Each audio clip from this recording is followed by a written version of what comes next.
Welcome to the stream. I am Warners, and a couple days ago, Wizards of the Coast came out with an update to their Psion class that I am very excited for.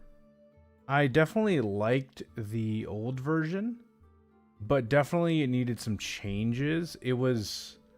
I felt like, even though if you compare it to the really old Psion playtest they had like almost 8 years ago, this was definitely simpler than that one, but I think there was still a little too much going on. Honestly, I have a whole stream where I reacted to the original one, so you can probably look at that to get exactly what I said, because I forget everything. I forget the exact opinions I had. So I'm gonna kind of read this with my memory of how it used to be, and but mostly take it as it is, if that makes sense. But I have the old document for reference just in case we need to look up something specific. And then yeah, they obviously have notes. They're not always very reliable though. They have notes of what they changed. In the old document, they also had these wild talent feats. They don't have that in this. So we're going to be going over the Psion base class, the subclasses, 3 of them, Metamorph, Psykinetic, and Telepath. Oh, they got rid of one. That's good to know. So the Metamorph, Psykinetic, and Telepath. And then they had the Psy Warper. Okay, my theory is, for the Psy Warper, either they felt like it was good enough or they got rid of it, because it could either go both ways. They've gotten a lot of criticism lately for having too many teleporting subclasses, and so I could see them potentially having a teleporting subclass with this and getting that criticism. I could see them specifically trying to steer clear of that. Oh, by the way, for some reason the chats aren't. Oh, wait. Yeah. Yeah, the Mystic is what I was referring to earlier. I never actually activated. Let's get this activated. Okay. Activate selected. Okay, so the chat should be all good to go now. Everything teleports at this point, yeah. I could see them putting some of the Psy Warper abilities into the Psykinetic. And then there's the spells. So we got 3 subclasses and then the spells. A lot of the spells are updated spells and some are new. They are spells I really like, and some of them they nerfed a bit. And so, well, let's just go through it, guys, okay? Okay, so how to playtest UA, power level, yeah, we know all that stuff. They'll probably get to it, but I don't see a lot of notes at the beginning here of what they changed. Oh, okay. Okay, so let's just read it. Psion wield magic and extraordinary powers through the power of thought. They develop their minds as fonts of power that manifest spells and grow stronger over the course of... Yeah, their flavor text isn't going to really change much, so I don't really care about reading that. Well, let's go to the core Psion traits. We have intelligence as their primary ability score. Makes sense. We have D6 hit die. Yep. Saving throws, intelligence, and wisdom. Pretty sure that was the same. Yep. Skill proficiencies: Arcana, Insight, Intimidation, Investigation, Medicine, Perception, and Persuasion. Yep. Weapon proficiency is simple. Yeah. Armor training, none. And their starting equipment. That's probably all the exact same. Okay, as a level 1 character. So there's some notes here, and I'm going to go ahead and go over the... I'll read this first, though. And then multi-class rules, whatever. Okay, Psion class features. As a Psion, you gain the following class features when you reach the specified Psion levels. These features are listed on the Psion features table. Oh, how you doing? I got some new people in. CJ, Levi. So I'm pretty sure they just... The wild talent feats, I'm pretty sure just did well. So my guess is that they just chose to not have them in the playtest. in the second playtest because they already did well. So I think we'll still get those. And yeah, it would definitely be, a lot of those would definitely be really good for the Moon Druid. Like, for example, the Armor Vagathis one that I saw. Oh my god, yeah. So I did start with fifth edition. Part of the reason why is I am 20. I mean, I'm not 20. I am 30. And I was 20 when fifth edition came out, and I didn't get into D&D until I was 20. So yeah. But I started pretty early on in 5th edition and experienced most of 5th edition. Yeah, I'm just, for the D&D space, I'm a younger guy. But I've been a super fantasy nerd since I was a child. I loved Lord of the Rings, and I was really into like RPG video games. Like I played a ton of World of Warcraft, raided, did all that shit. So yeah. If you started with early editions, I was wondering what your thoughts of Psion not being like the early edition Psionics. So yeah, I've heard about the old version of Psionics, and I've seen Reddit posts of people discussing about how it's the whole point of the Psion was that they don't cast spells and that they have a completely different mechanics. So a lot of people are kind of, they feel weird about this one. So, but I get it. Yeah. So CJ, honestly, it depends on if you're looking for in-person or online. If you're looking for online, I would definitely recommend, I don't know specific Discords, but there's tons of Discord communities that have games playing. For IRL, it depends on, what kind of city you live in, if it's pretty populated or if it's more rural. Game stores have game nights. A lot of them do if you have a game store in your town or city. So that could be a place to go. But also maybe consider finding a couple friends and trying DMing yourself. Who knows? Maybe you'll like it. But you could also look at forums. There's different forums online where you could meet groups. A couple of the guys that I play with joined our group because our DM was like looking for players online. Oh, the old psionics were basically just spell points instead of spell slots. Ah, okay, yeah. But weren't they all like different? Like they weren't. You didn't cast spells with them though. You cast unique psion abilities, right? Oh wow, you started with AD&D second edition, but only have experience with third 3.5 psionics. Ah, I see. Yeah, so it says now Psionic Power now has a free baseline ability in Telekinetic Propel and Telekinetic Connection. Okay. Spellcasting now provides new cantrips at levels 4 and 10. Cool. Ah, you can cast psionic abilities that mimic spells. Okay, that makes sense. So this isn't too far off.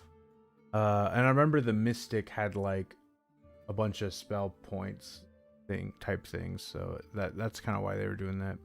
Psionic modes have been removed. Aspects of the design can be seen in other features like Psionic Discipline. Okay, interesting. Psionic Discipline now gives you additional disciplines at earlier levels, but you gain only one. Wait, what? I'll see what that means as I read through it. Psionic Restoration has been redesigned to quickly regain expended psionic energy dice. Psionic Reserves is a new feature that allows the Psion to keep a minimum amount of psionic energy dice. Okay. Enkindled Life Force is now more flexible in the amount of hit point dice that can be expended, and clarifies the additional psionic energy die aren't expended. Okay, so I'm starting to refresh my memory a bit. I remember thinking that you didn't have enough psionic energy dice. And then Psionic Disciplines, from what I remember, were basically like Warlock invocations, but, obviously a bit different. And then I remember the Psionic modes. It just felt like there was a lot of different features that it was just like there were so many little things you got early on. Like playing even like a level 2 Psion, you had like it felt like you had so many different things to keep track of. So I understand why they got rid of psionic modes, but I can't remember if I liked psionic modes or not. I think I didn't, because there was like the psionic modes were like unique. Like there was one that was like obvious to use, and there's one that wasn't, that like you probably wouldn't use very often. Anyway, let's just get into it, and we'll figure out how things are going now. Anyway, so psionic power. You harbor a wellspring of psionic energy within yourself. This energy is represented by your psionic energy dice. Your psion level determines the die size and number of psionic energy dice you have, as shown in the energy dice column of the Psion features table. Okay. I think it was too much hassle. Yeah, for sure. Okay, let's compare these tables for energy die, number of dice. Okay, so you start. Okay, so now it's just, instead of it being like number of dice, energy dice, you start with 4d6. Level 5, you get 6d8. Level 9, you get 8d8. Level 11, you get 8d10. Level 13, you get 10d10. Level 17, you get 12d12. Okay, so it's, I understand it's like similar to spell progression levels. I think it's the exact same. It's just organized in a more streamlined way. So that's cool. Yeah. Cool. Your psionic energy dice are used to enhance or fuel certain psion features. You start with 2 such features, telekinetic propel and telekinetic connection, each of which is detailed below. Some of your powers expend the psionic energy dice as specified in the power's description, and you can't use a power if it requires you to use a die when all your psionic energy dice are expended. You restore 1 expended psionic energy die when you finish a short rest, and you regain all of them back when you finish a long rest. Some features that use psionic energy dice require your target to make a saving throw. Yeah. I get. Do you think they should up the hit dice to 8? Potentially. You get 8. You get 8 by level 5 though, and I feel like that is, like, you know, it's like the same time martial classes get extra attack, so, you know, probably fine. But I need to figure out what they do in this new version to decide what I think. It's cleaned up some, which I appreciate. Much easier to keep track of 4d6 than 4 of d6. Yeah, totally. So, also I forgot to mention, the last playtest I read before, I read it off stream before I read it on stream. This one, I'm completely going in blind. I didn't watch any other content creators' videos. This is me going in completely blind. Okay.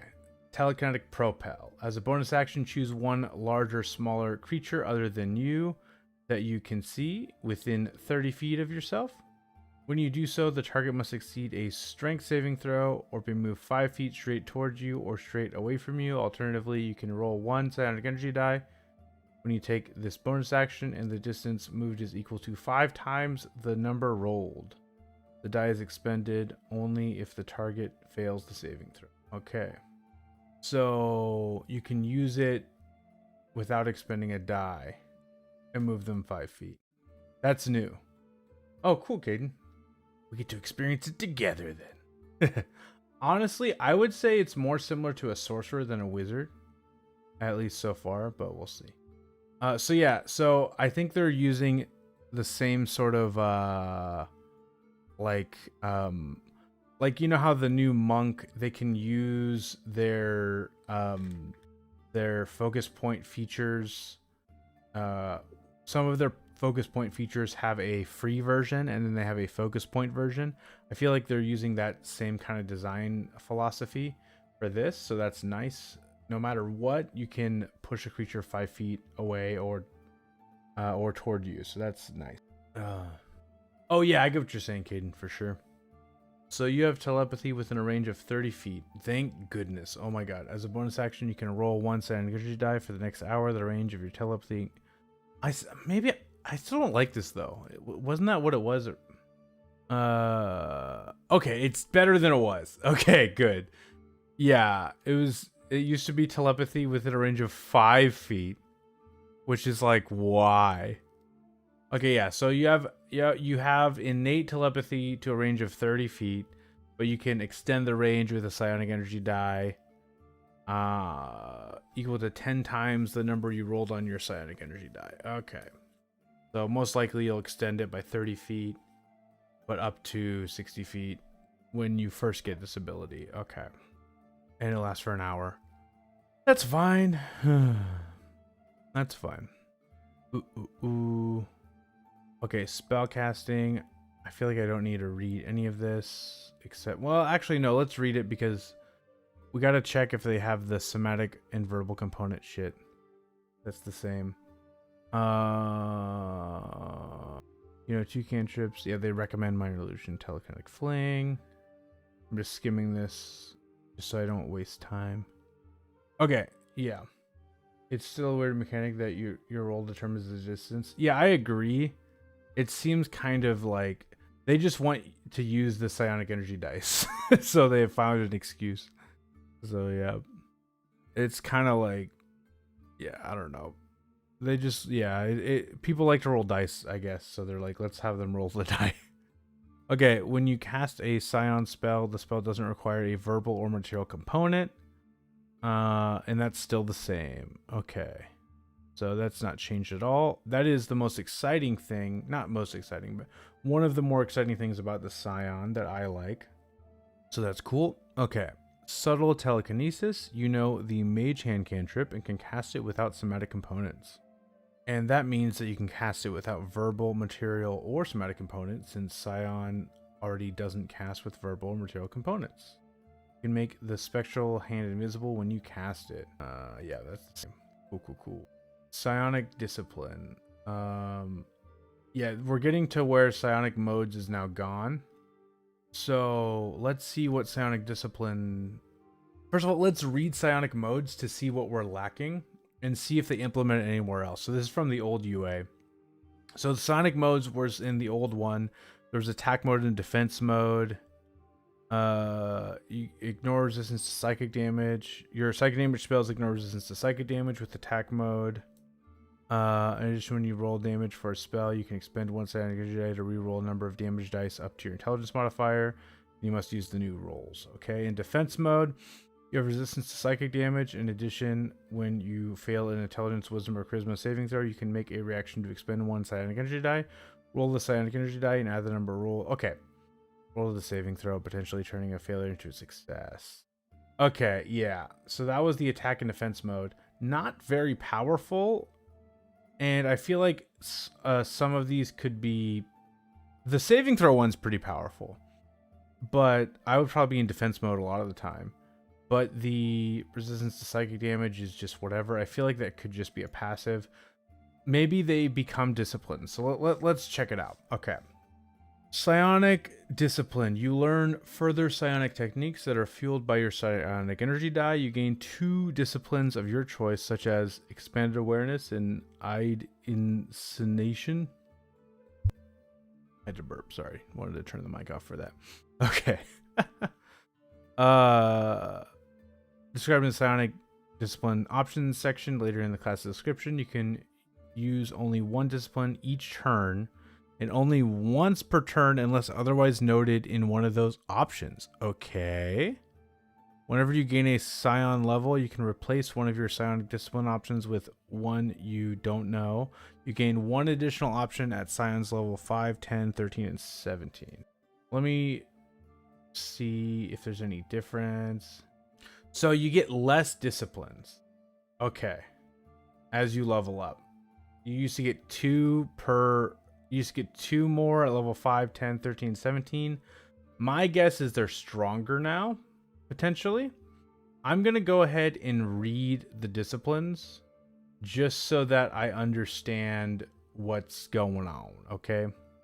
There seems to be more. So let me count. There's 1, 2, 3, 5, 6, 10, 11. There's 11 disciplines. Previously, there was 1, 2, 3, 4, 5, 6, 7, 8, 9, 10, 11. Okay, so there's the same amount. Okay, so Caden, what it says here is so you get 2 initially, and then you gain 1 additional option at Scion level 5, 10, 13, and 17. The old version said, oh yeah, I think you're right. You gain 2 more options at level 10 and 17. So you get the same amount, but you get them more spread out. Okay. Yeah, thank you for that. That's very helpful.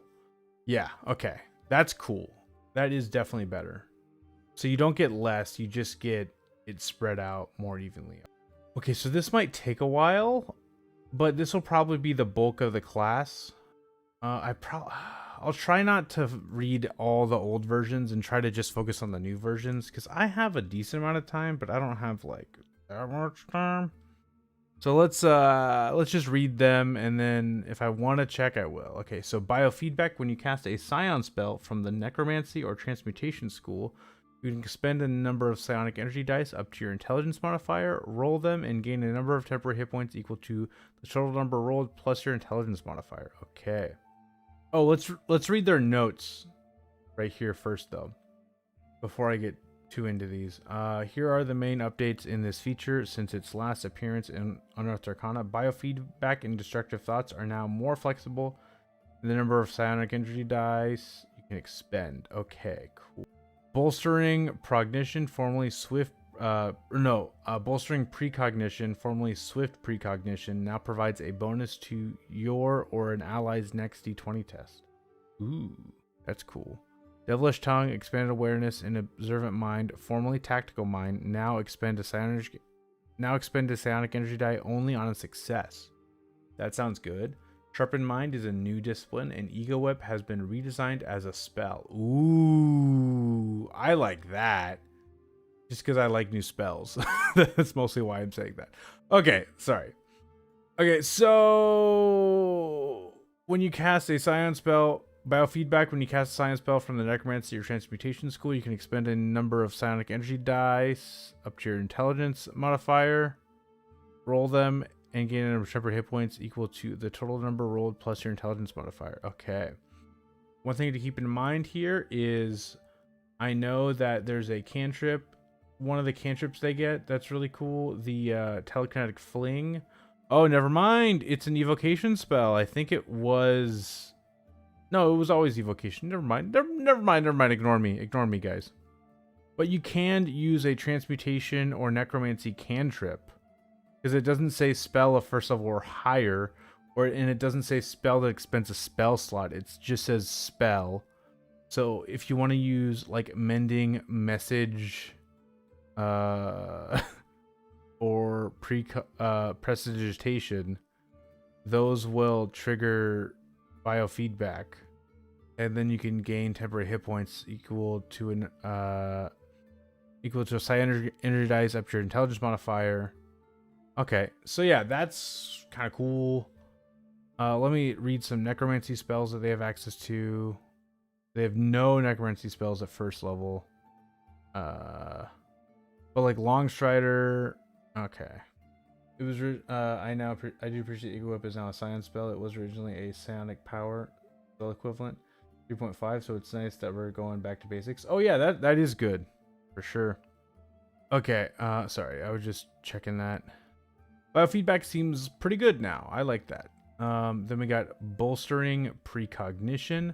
When you cast a Psion spell from the Abjuration or Divination School, you can expend 1 psionic energy die, roll the die, and choose a creature you can see within 60 feet, which can be yourself.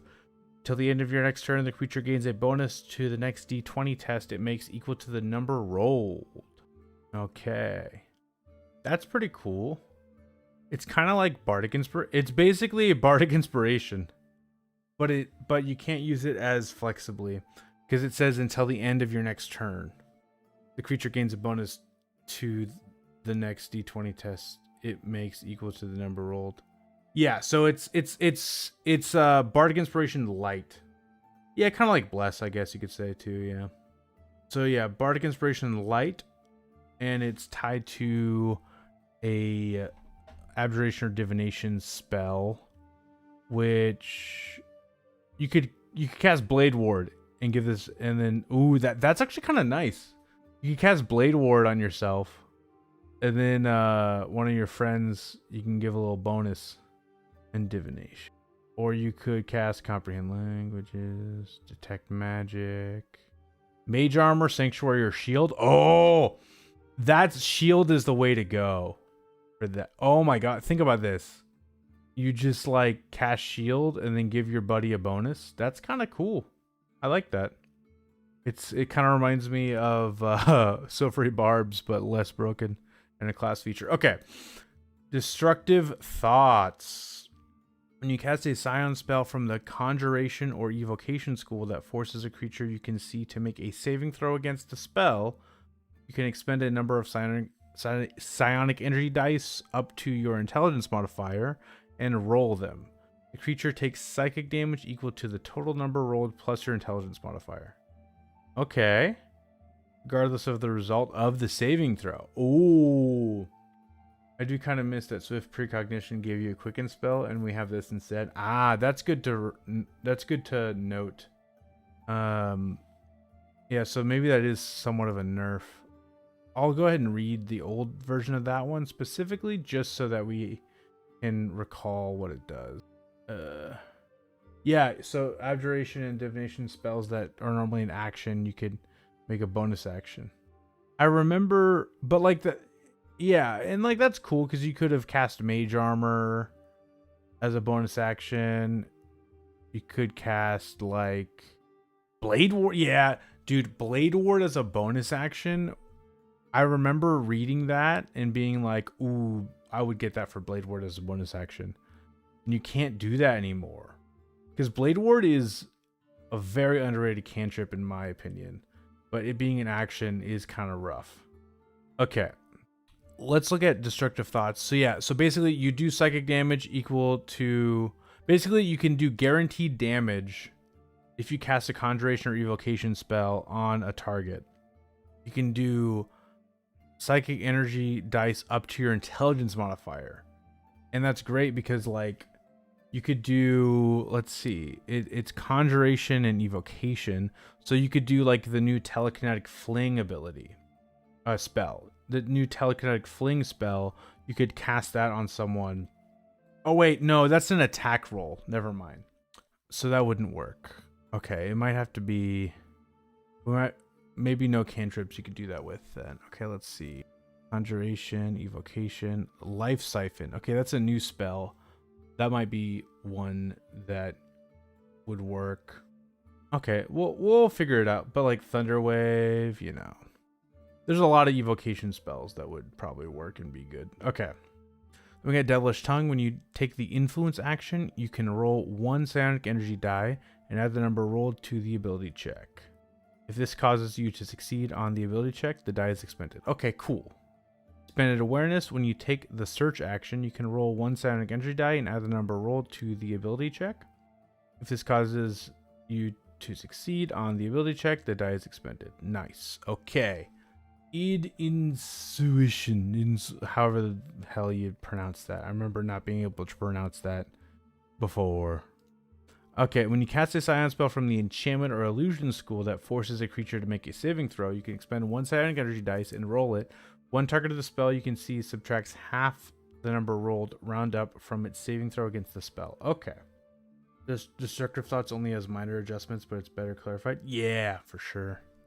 So it seems like yeah, this spell is pretty good. The insinuation? Is it just insinuation? Yeah, insinuation.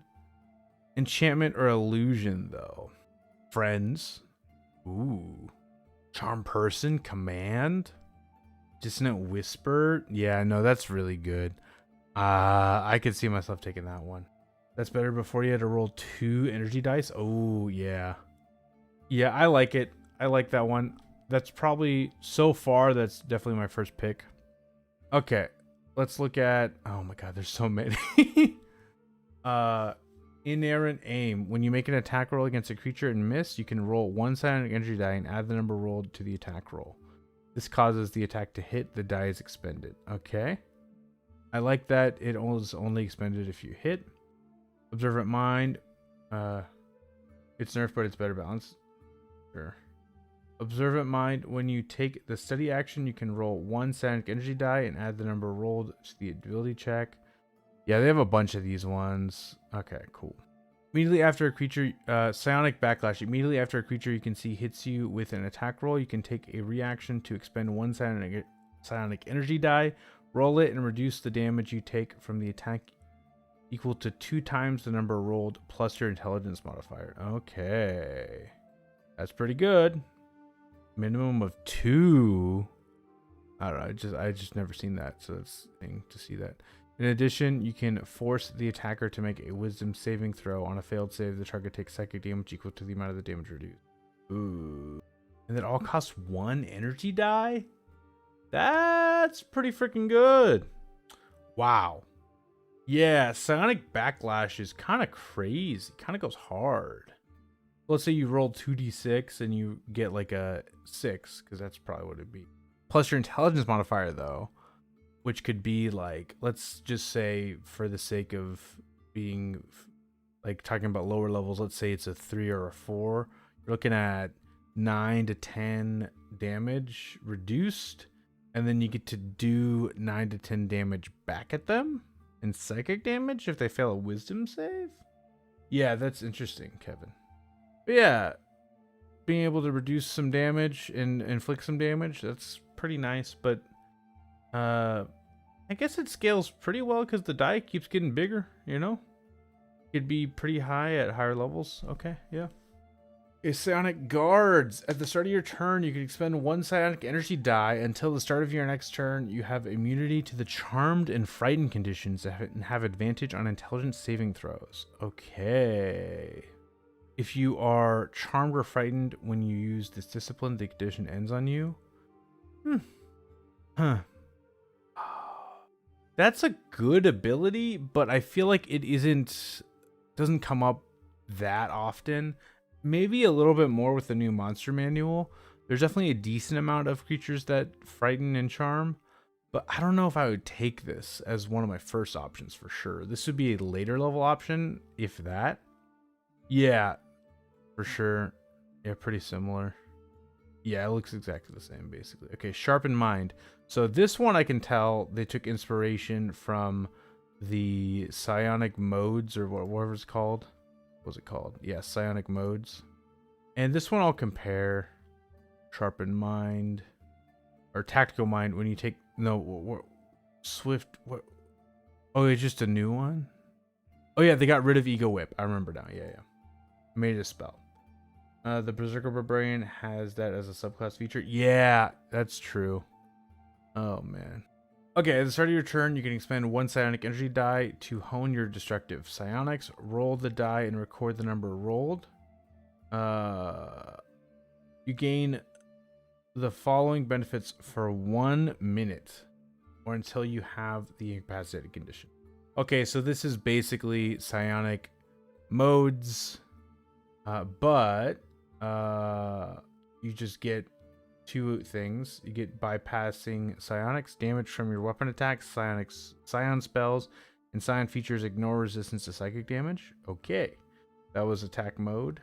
That was one of the attack mode features. Actually, no, it wasn't. Was it? Yes, it was. Okay. And then attack mode, once per turn, when you deal psychic damage to 1 or more creatures, you can replace the number rolled on one of the damage dice with the number recorded when you activated the Psionic Discipline. Okay. When you use Sharpen Mind, you can also use a different Psionic Discipline this turn. Okay. Interesting. Yeah, thank you, CJ. This... I don't know if I like this. It uses only 1, though. Okay. Because it uses 1 Psionic Energy dice, I think it's fine, especially because you can use different Psionic Disciplines that turn. But first of all, Psychic Resistance is very rare. And then... I almost like the previous one better because you got the modes and the discipline. Yeah, and then, like... What if you roll a 1? You can replace the number rolled on one of the damage dice with the number recorded when you activated this Psionic Discipline. I guess I would have to think of specific spells that deal psychic damage that I would want to use. And it would probably be better at higher levels where your psionic energy dice are bigger dice. Because if you have a D12 and the spell you're casting is normally D6s, getting even a 6 would guarantee the highest damage. But like, what if you rolled, like, yeah, if you rolled a 1, then you're like, fuck. You know? And it's only 1 damage dice. It's just kind of lame. I think Sharpened Mind needs to be put in the oven a bit longer. Maybe turn it over a couple times, you know. You know. Okay. Let's read more of this. Now that we read all the disciplines, let's read the rest of the classes. So we got level 3 Psion subclass. Yeah. We'll go over the subclasses later. But then we got level 4, ability skill improvement. Yup. Level 5, psionic restoration. You can perform a meditation that focuses the mind for 1 minute. At the end of it, you regain expended psionic energy dice. Once you use this feature, you can't do so again until you finish a long rest. So you regain all expended psionic energy dice. Whereas before, it was short rest, and it was... You regain expended psionic energy dice, but no more than the number equal to half your number of dice. Yeah, okay. So you get a 1 minute ritual, like the new Warlock feature, and you get all of your psionic energy dice back, but you can do it once per long rest. I like that. That's good. And you could probably do this with your short rest if you happen to be doing a short rest. I like that. Yes. Thank you, thank you. Good, good, good. And then we got Psionic Surge. You can push your psionic powers using your life force. After you roll 1 or more psionic energy dice, you can expend 1 of your hit point dice and treat any roll of 1, 2, or 3 on the psionic energy dice as a 4. Okay. Yeah, I like that. But do I like it that much though? This makes Sharpened Mind a bit better for sure, because now you'll get at least a 4, but it's just a 4. It's still just a 4. It's the same. Okay, basically the same. Okay, let's go to level 18. Psionic Reserves. When you roll initiative, you regain expended uses of psionic energy dice until you have 4. If you have fewer than that. Okay, that's better. Because before they had the freaking...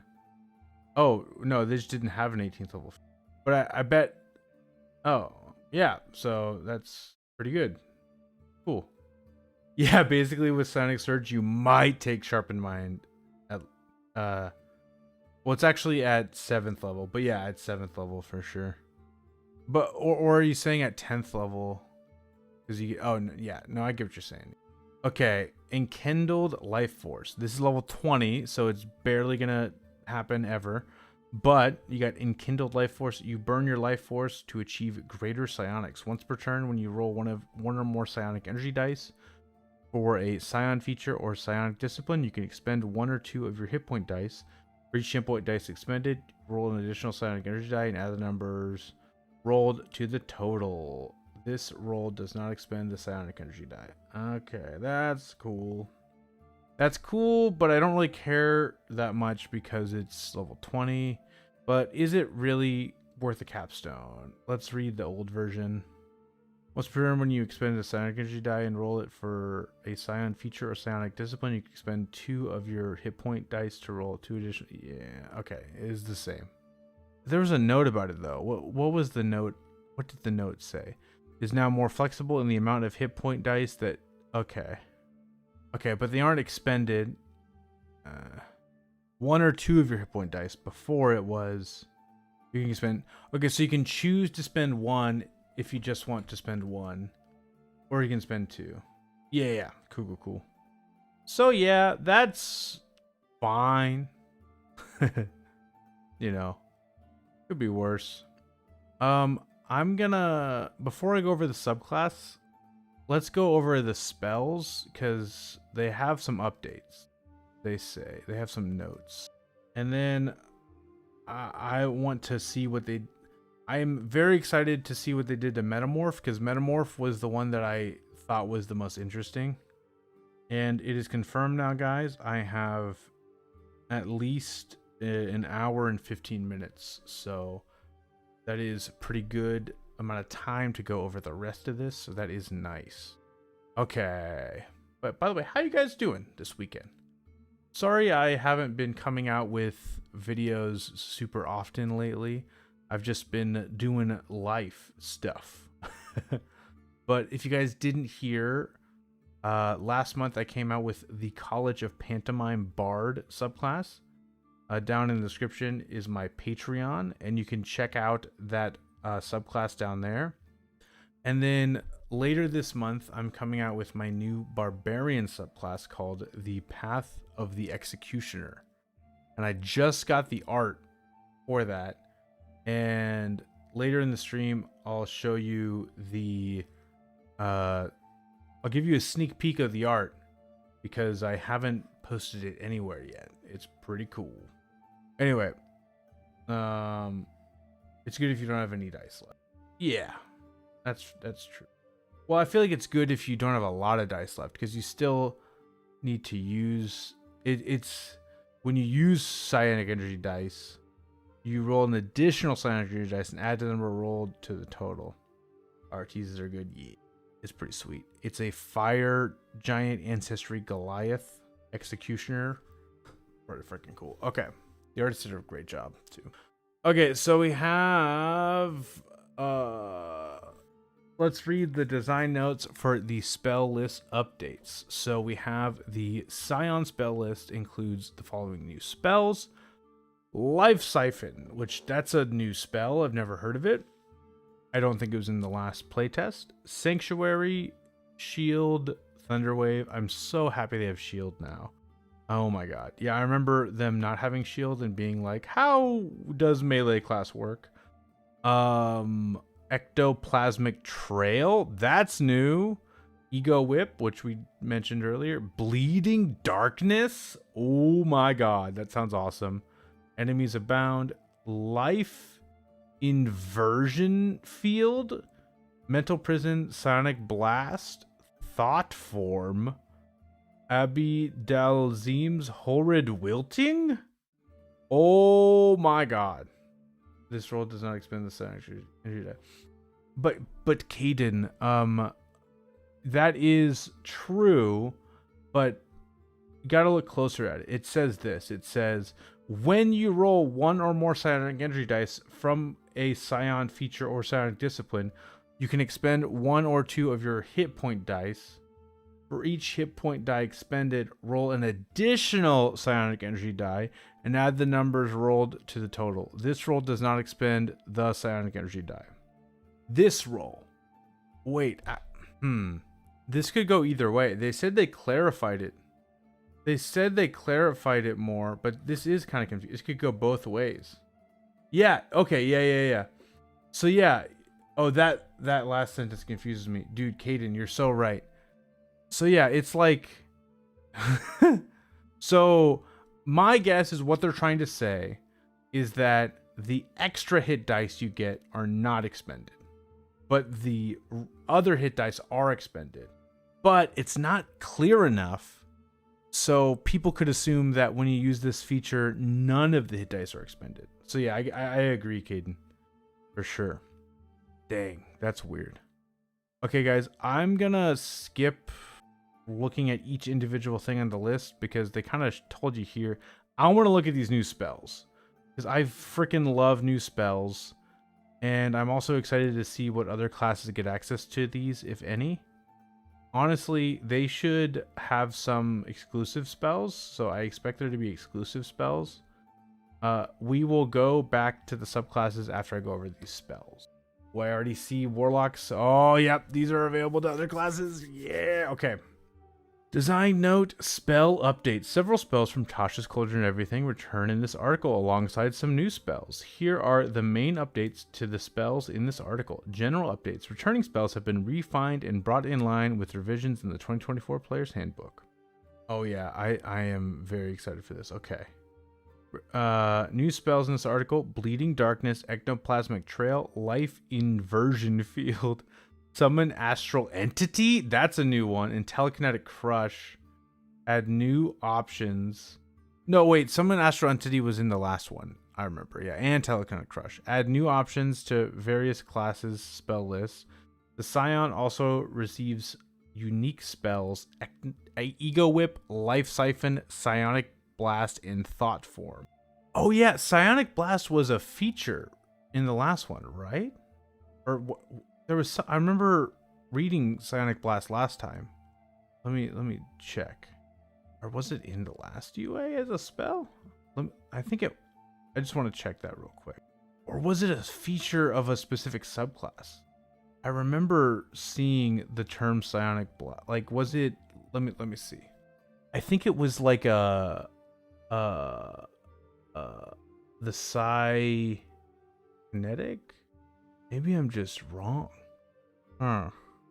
There was psychic. Oh, yeah, that's not it. Whatever. We'll figure it out. Guys, my wife is doing a pop-up at a coffee shop right now, and she does pop-ups pretty often. She sells like pins and jewelry and stuff like that. And I live in Kansas City, and a Chappelle Roan concert was here last night. And there's so many people that came to Kansas City for the concert, and she's making a ton of money at this pop-up because it's the day after. Anyway, that's she's like, I made a bunch of money. Woo. So that's cool. Anyway, sorry. So we got Abi Dalzim's Horrid Wilting. So I think Abi Dalzim is a spellcaster that was previously has some spells. I think, is it like, I'm gonna look it up just because I forget. I think like the Dance Macabre, is that his? We're gonna look that up real quick. Oh no, it's an older spell. No, this is an update. Looks like Psionic Blast is a completely new. Yeah, I guess so. Oh, so it's a Xanathar's spell. It's just an 8th level spell, and maybe it wasn't good, so I was like, oh, I should actually. Let's look at the old version just to see what it is. You draw the moisture from every creature in a 30-foot cube centered on a point you choose within range. Each creature in that area must make a Constitution saving throw. Constructs and undead are unaffected, and plants and water elementals make the saving throw with disadvantage. The creature takes 12d8 necrotic damage on a failed save. Okay, so just a damaging spell. Non-magical plants in this area that aren't creatures such as trees and shrubs wither and die instantly. Okay, what's the new version? You draw the moisture from every creature within a 30-foot cube centered on a point within range. Each creature in the area makes a Constitution saving throw, taking 12d8 necrotic damage on a failed save or has half as much damage on a successful one.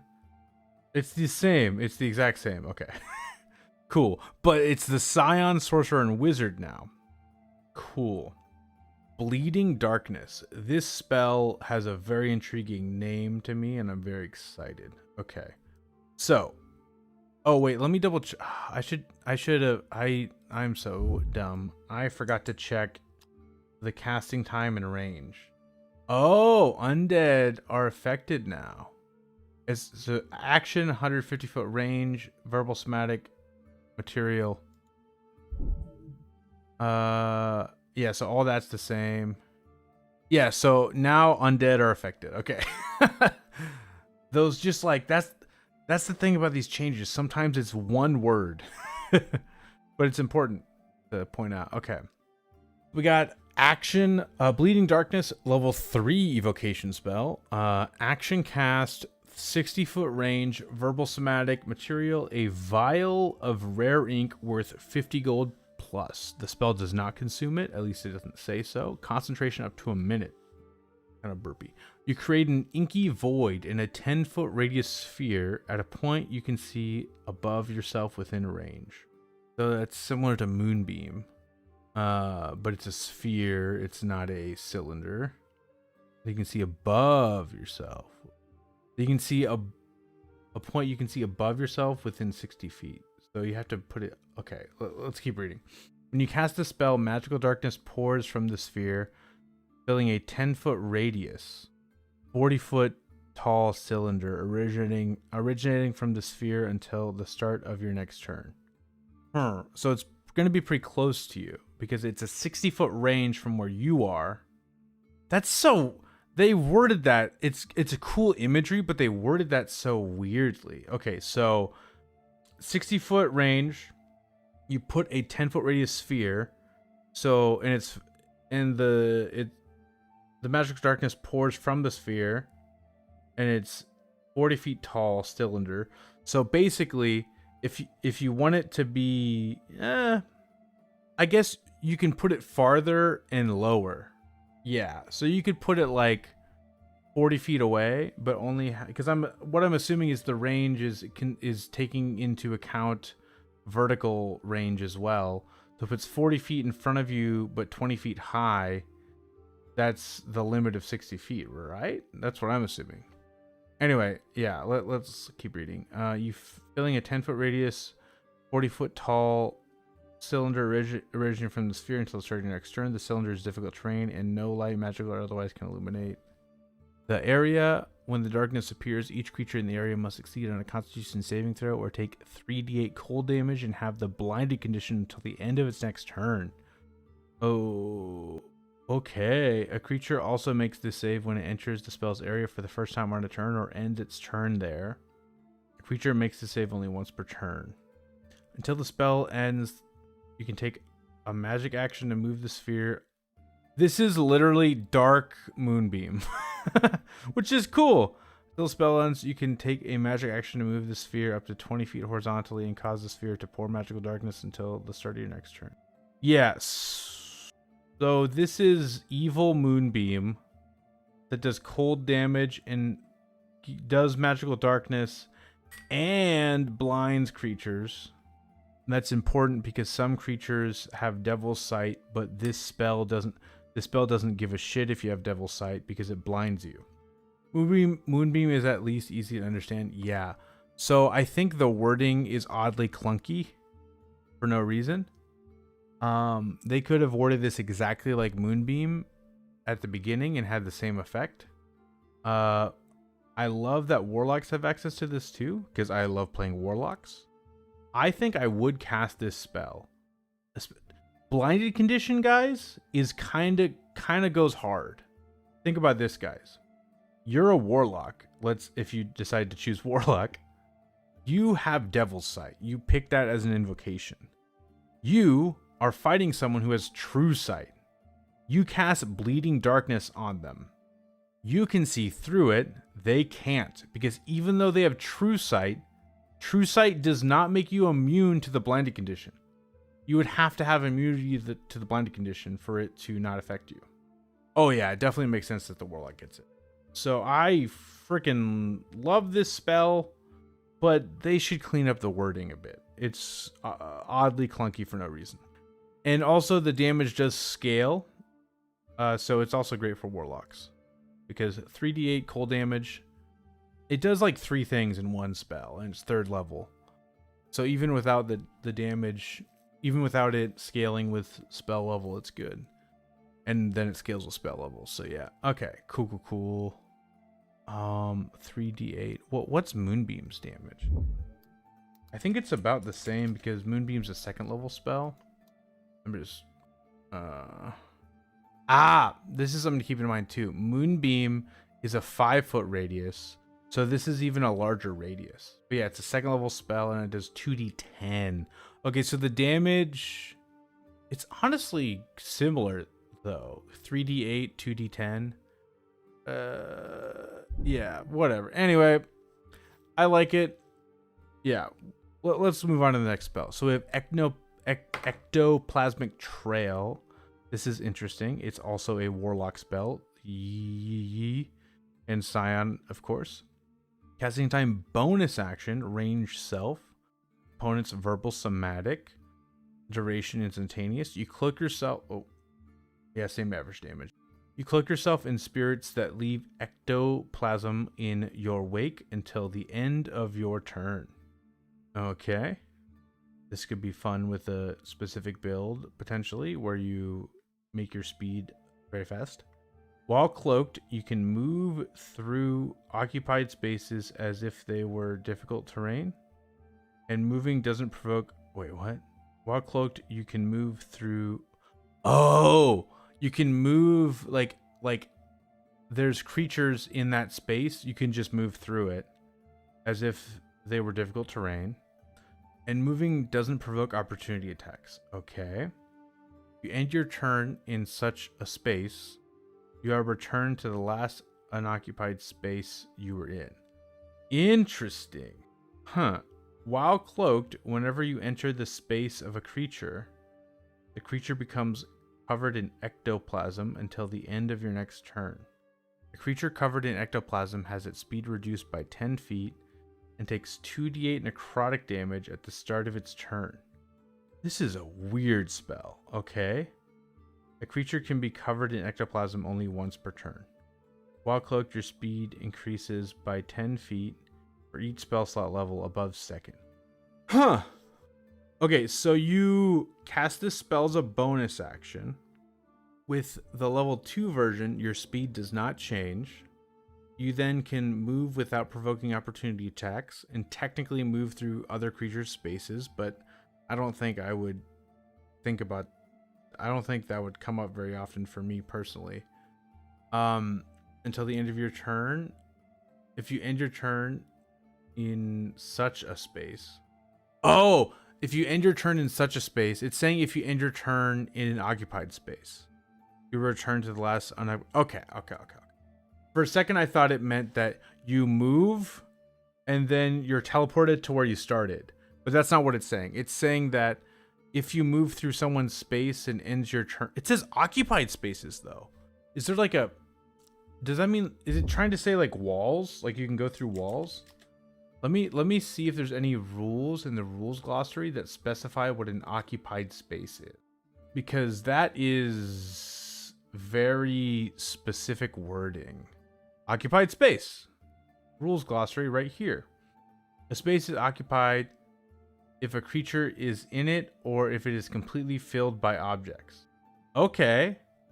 So it's saying you can go through walls. Yeah, for sure. Well, is a wall an object? I assume it is. Let's see what it says. Object. An object is a non-living distinct thing. Composite things like buildings comprise more than one object. Okay, yeah, so it's saying you can go through walls. So yeah, so you can go through walls, which is cool, and it's just your normal speed. But if you end your turn in the wall, you're returned to the last unoccupied space you were in. That's a really powerful for a level 2 spell. I'm guessing you're supposed to be incorporeal. Yeah, for sure. It's like pass wall, kind of. Like it has the similar... Huh. Guys, also, there's that invocation that lets you see through walls. As a warlock, you could use that, look through the wall, and then be like, oh, I can go. Oh my god. Okay, but then this is the important thing, is it also is a damaging spell. And it reduces... It does 2d8 necrotic damage.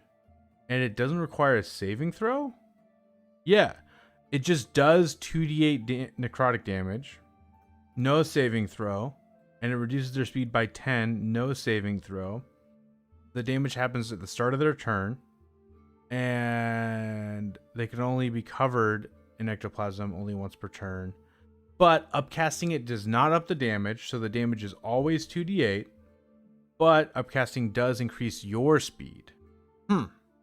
I think if this spell is released exactly how it is, people are going to make a bunch of weird builds with this spell, including myself.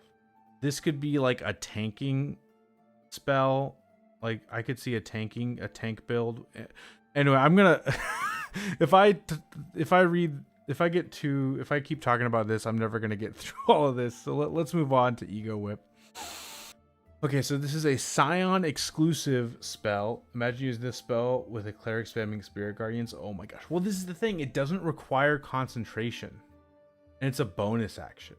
So yeah, you could like be cantrip or weapon attacking doing this and then have a concentration spell up. Oh my god. Again, you would have to be an intelligence or charisma caster or have a weird multi-class, but yeah. And it's second level spell. Anyway, sorry. Ego Whip. Okay, so Psion exclusive, casting time, reaction. When you take, which you take when a creature you can see within 30 feet of yourself makes a charisma. Oh shit! Sorry guys, I accidentally hit my mic. Reaction when you take. Sorry. Reaction when you take. Sorry. Reaction which you take when a creature you can see within 30 feet of yourself makes a charisma-based ability check or saving throw.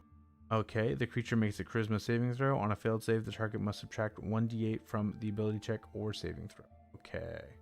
Oh, I see. You're saying with Spirit Guardians, because Spirit Guardians reduces their speed by half, I think it does. And then reduces their speed by 10. It wouldn't be negative, but it would be very low. What was the old Ego Whip was a discipline. What did it do as a discipline? Let's double check that. When a creature provokes an opportunity attack from you by leaving your reach, you can use a reaction to roll standard green dice to force the creature to make an intelligence saving throw. Oh, completely different ability now. This spell is nothing like the old one. Okay, so it's a reaction spell, but the creature makes a charisma saving throw. On a failed save, the target must... I guess it's kind of different. Target must subtract. But reaction, which you take when a creature you can see within 30 feet of yourself makes a charisma-based ability check or saving throw. So here's a problem, guys.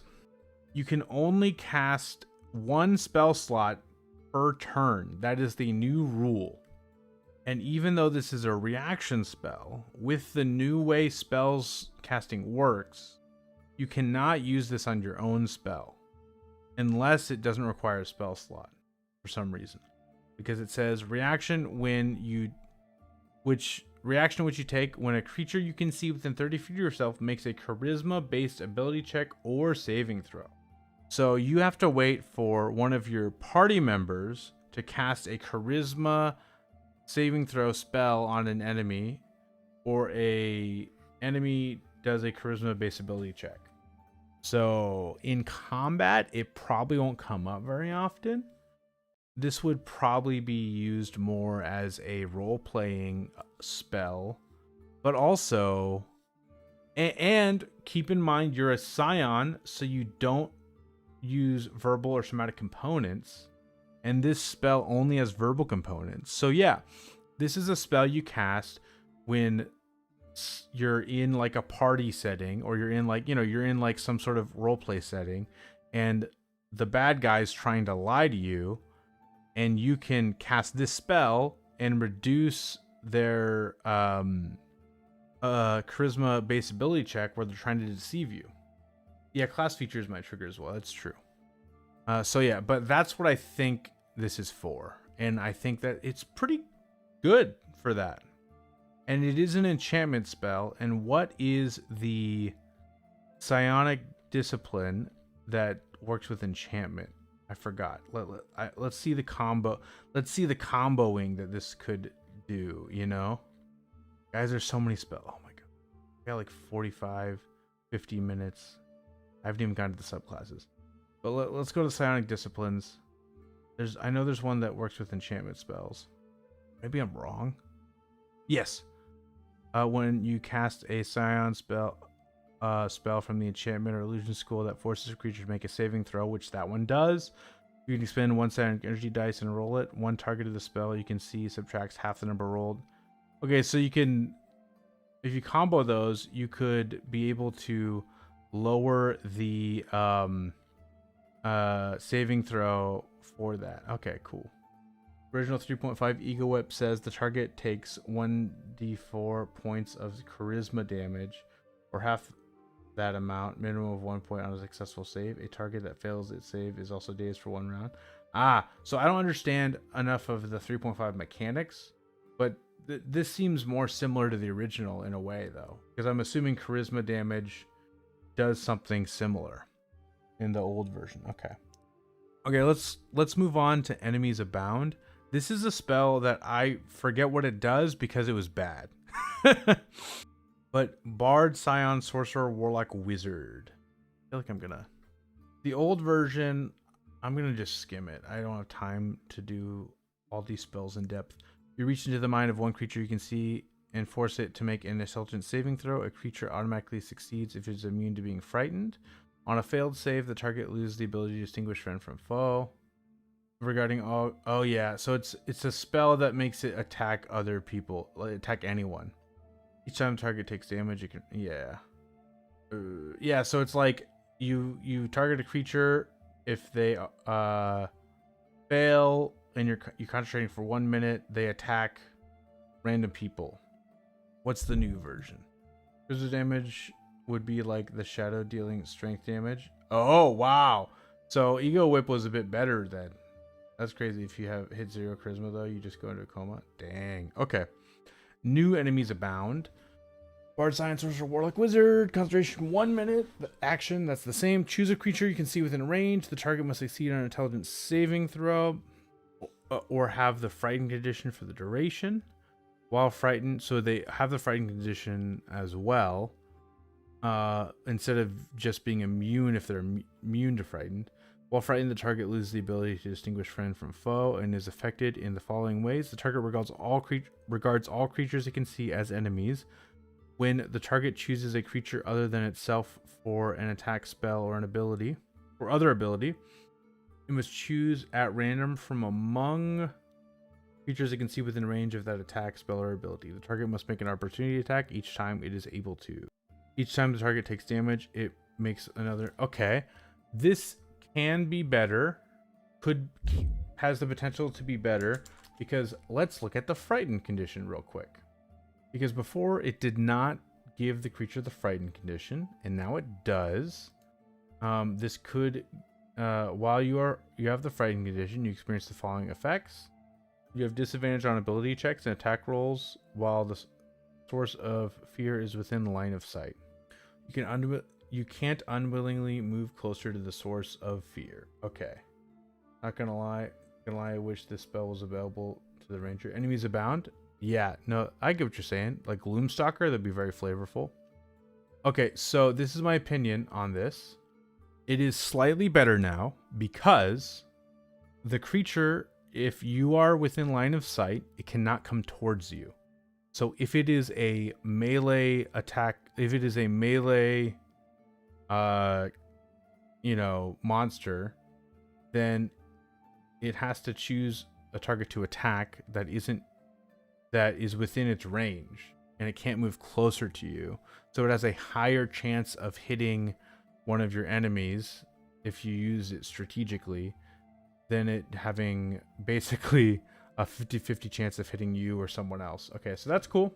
That's cool. I like it. Then we have Intellect Fortress. This spell was good but niche in the past. Let's see if it does the same thing. Action cast, 30-foot range, verbal components, concentration up to an hour.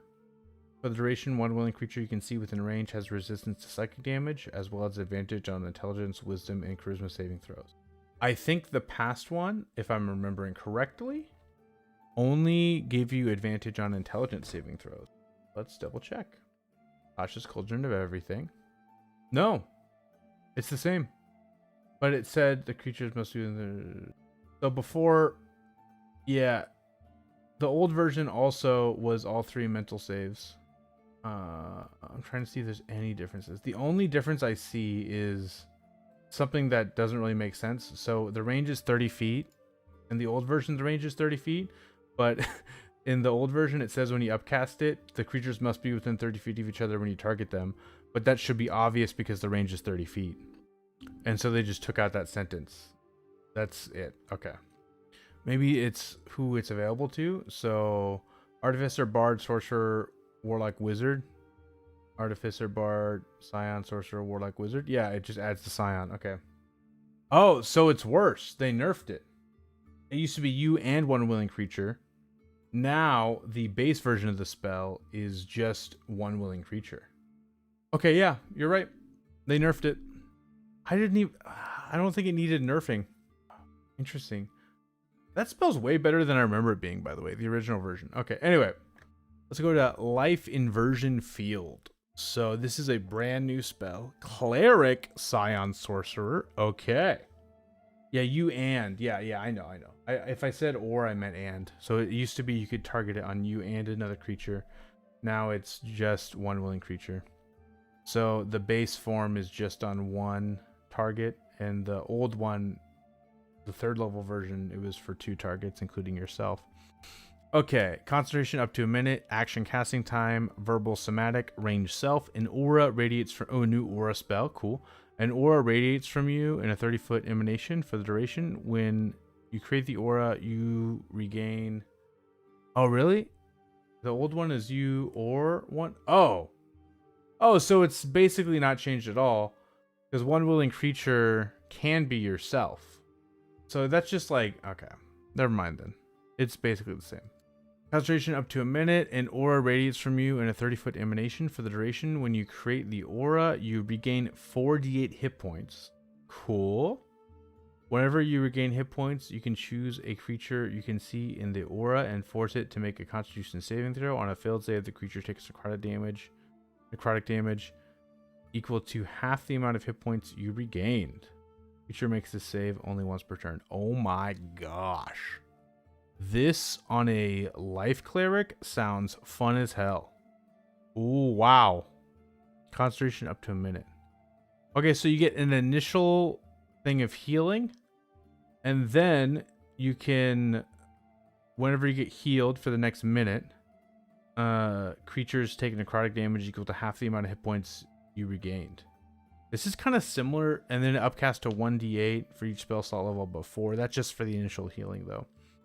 This is kind of similar to my Oath of Radiance Paladin. Check that out down below on my Patreon. Interesting. Okay. Pretty simple, though. Okay, Life Siphon, Psion exclusive. 1st level spell, though, so if you dip into Psion, you can pick this up. Okay. You fire an orb of psionic energy fueled by your life force at a creature you can see within range. Make a ranged spell attack against the target. On a hit, the target takes 1d10 psychic damage, and you can expend 1 hit point die to increase the damage by 1d10. Okay. Using a higher level spell slot, the damage increases by 1d10, and the number of hit dice you can expend increases by 1 for each spell slot level above 1. Oh my goodness. That is pretty freaking cool. Because if you want to be real risky, you could sacrifice a bunch of hit points and hit point dice and do a big load of damage with that scaling. Like, I'm not saying you're going to cast it at 9th level, but let's say you cast it at 9th level. Then it can be 9d10 base. Remember, if you have a 9th level spell slot, actually, let's do more realistic. Okay, let's go with level 5. Okay, like a 5th level spell. So you're casting at 5th level, so you're level like 11. So it's like half of your hit dice. Okay, let's just say that. No, you're level 9. Okay, you're level 9. It's a little more than half your hit dice. You're casting Life Siphon at 5th level. That's going to be 5d10, but then you can use 5 hit dice to make it 10d10. That's average of like 50 damage for a 5th level spell. And it would, without using hit point dice, it'd be like 25. I guess it's psychic damage. It's kind of cool. Oh my gosh, there's so many things to... Oh god. I might have to make a separate video going over the subclasses. I might do that, guys. Because this is getting insane. Yeah, compared to Fireball, it's probably not that much. I think Fireball is like... Also, this is on one target. So it's a single target spell. Probably a better... Yeah. Chromatic Orb would probably be... Again, Chromatic Orb has its whole bouncing mechanic. But Chromatic Orb would probably be a fairer equivalent, especially because it's a 1st level spell. But again, the Psion doesn't have that many evocation spells. So like Psion doesn't have Fireball, I'm pretty sure. Yeah, they don't even have... Yeah, so... It's probably one of those situations where it's decent for a Psion, but that's about it. Anyway, I expected life siphon to like heal you, but no. And maybe combo well with a life innervation field. When I do the survey, I might suggest that for life siphon. Anyway, mental prison. You attempt a level 6 illusion spell, action cast, 60 feet range, bard, scion, sorcerer, wizard. Amount of components, concentration up to a minute. You attempt to bind a creature within an illusionary cell that it only perceives. One creature you can see within range must succeed on an intelligence saving throw, or take 8d10 psychic damage and have the charmed condition for the duration. On a successful save, the target takes half damage only and the spell ends. Yeah, no, totally. While charmed, the target has the restraint condition and perceives the area around its space as dangerous to it in some way you create. You might cause the target to perceive itself as being surrounded by fire, floating razors, or hideous maws filled with dripping teeth. Whatever form the illusion takes, the target can't see or hear anything beyond it. If the target is moved from the illusion, makes a melee attack through it, or reaches any part of its body through it, the target takes 5d10 psychic damage and the spell ends. I'm pretty sure it's similar to the old version. It's fine. Okay, Psionic Blast. Scion and Wizard only. Action cast. Self. Verbal somatic material. Duration instantaneous. You unleash a concussive blast of psionic energy. Each creature in a 60-foot cone originating from you makes an intelligence saving throw. On a failed save, the creature takes 6d8 psychic damage and has the stun condition until the start of your next turn. This reminds me of a Mind Flare ability, I think. Maybe that's why I recognize it. On a successful save, the creature takes half as much damage only, and it goes up by a 1d8 for each spell slot level. Okay. Yeah, you're basically a Mind Flare with this. Okay. That's pretty cool. I like it. Psychic Scream.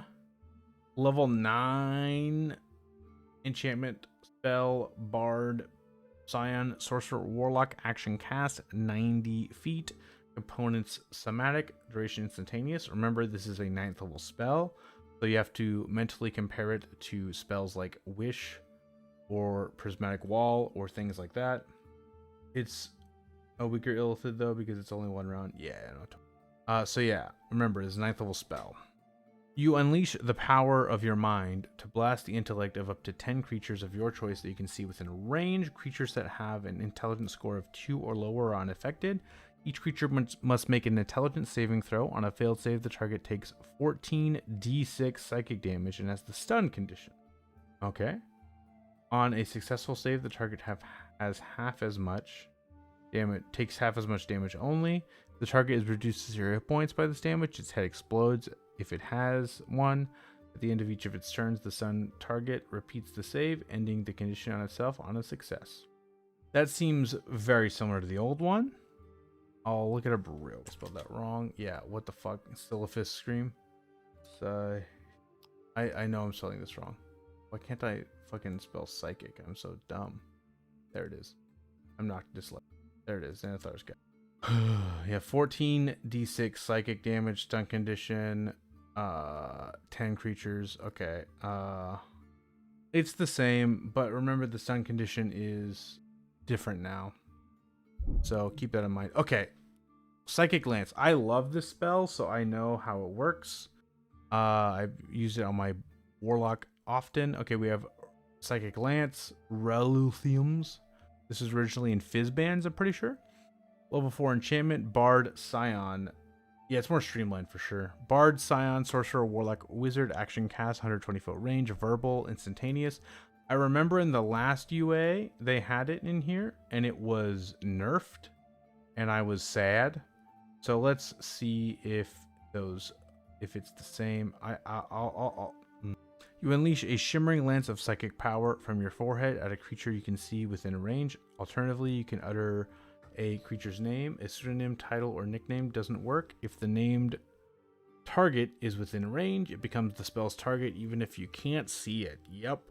If the named target isn't within range, or you use an invalid name, the lance dissipates without effect. The target must make an intelligence saving throw. On a failed save, the target takes 76 psychic damage and has an incapacity condition until the start of your next turn.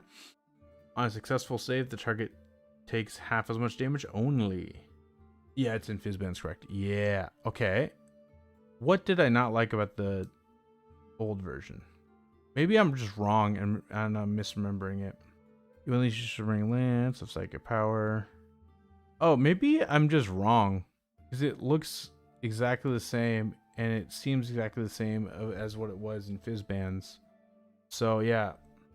Yeah, I think it's just, I think I'm misremembering because I don't mind the naming being more accurate. That's fine to me. Okay, summon astral entity. Okay, I don't think I'll get into this one for now, because that'll take a lot of time and I don't have a lot of time. I'll skim it, guys. Okay, so you summon something, 3rd level, Psion, Sorcerer, Warlock, Wizard. You need a gem, 30 gold pieces. So the old one, it had, what did it have? It had Crystal Strike, Crystal Entity, Ectoplasmic Entity, and Ghostly Entity were the options. It's the same in that way. Does it have, is there like, yeah, this is probably pretty similar. The stat block, AC 11 plus 12, everything seems the same so far. Crystal Strike, melee attack, Crystal Entity only, 1d10 plus 3 spells damage. Yeah, Ectoplasmic Splash, Ectoplasmic Entity only, range attack. Yeah, they have Shard Swarm. Yeah, if there's some small thing that's different, it's not very noticeable. There's probably some small different thing, but it seems almost the same. Okay, Tasha's Mind Whip. Okay, now I remember. This was the one that they nerfed. They nerfed Tasha's Mind Whip. And that's what I was mad about in the last UA. It wasn't Psychic Lance. Okay.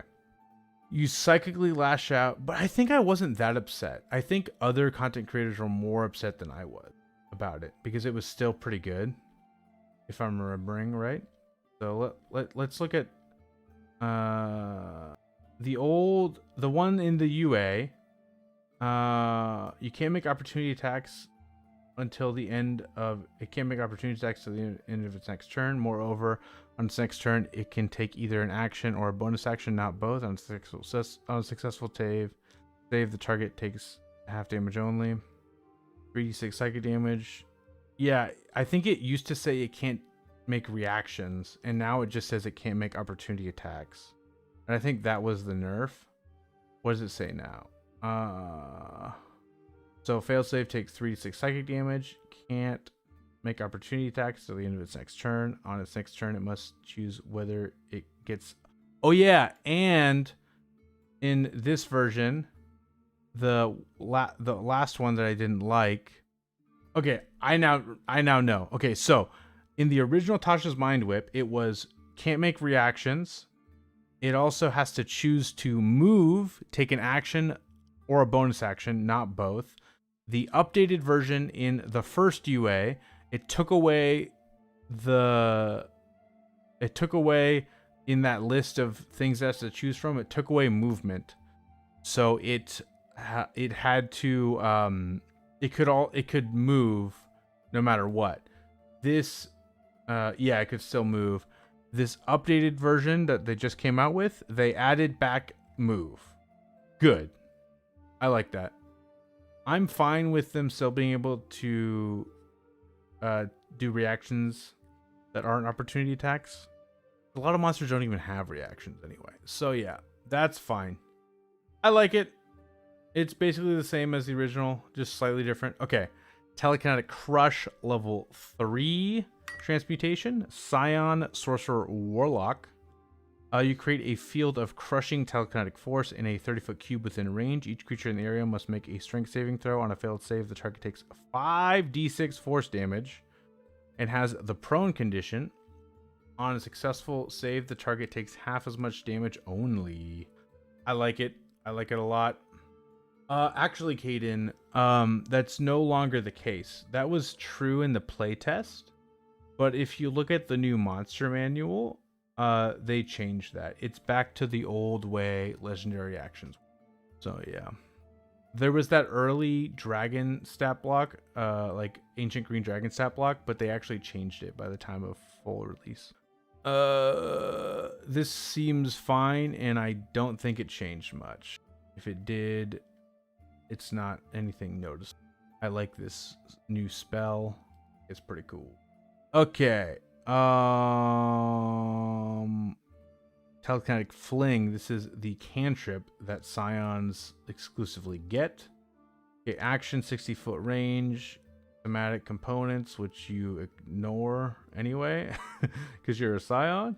And instantaneous. Choose one non-magical object weighing 1 to 5 pounds within 10 feet of you that isn't being worn or carried.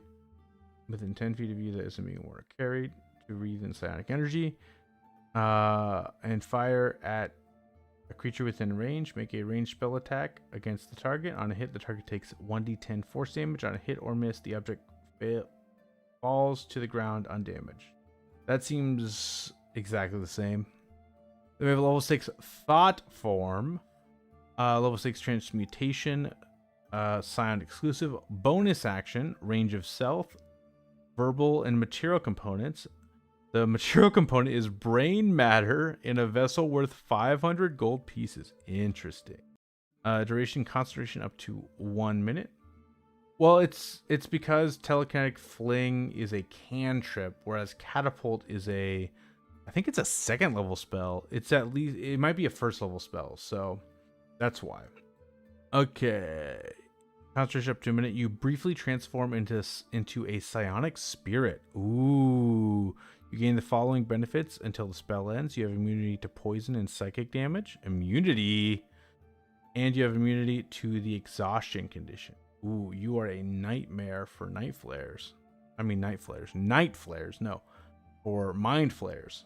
Because I combine nightmare and... Anyway. Incorporeal movement. You have a fly speed of 60 feet and can hover. Oh my gosh. You can move through occupied spaces as if they were difficult terrain. Okay. If you end your turn in such a space, you can take 1d10 force damage. You take 1d10 force damage.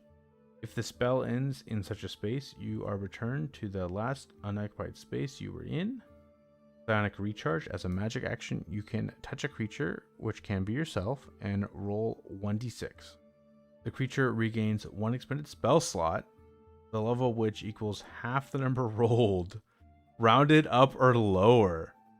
Once a creature regains a spell slot from the spell, that creature can't do so again until it finishes a long rest.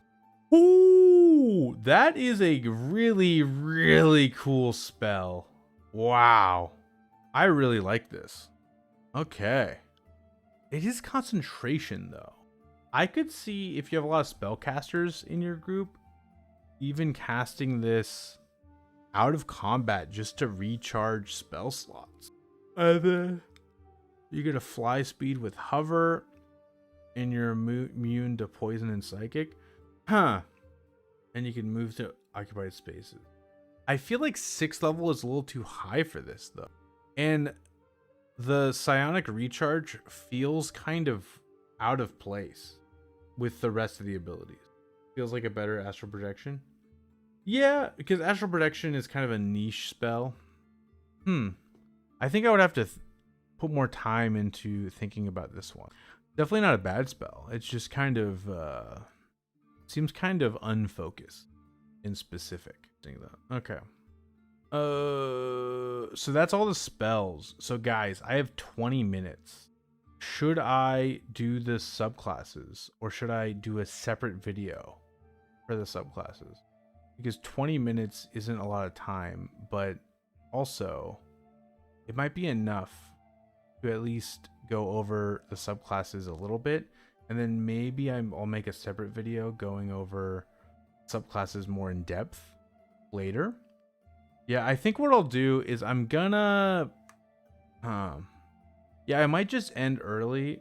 Yeah, let's go over the Metamorph. Might as well, because I really like the Metamorph was my favorite one in the last UA. So I'm just gonna go over the Metamorph, and then I'll probably do a separate short stream potentially tomorrow. We'll see.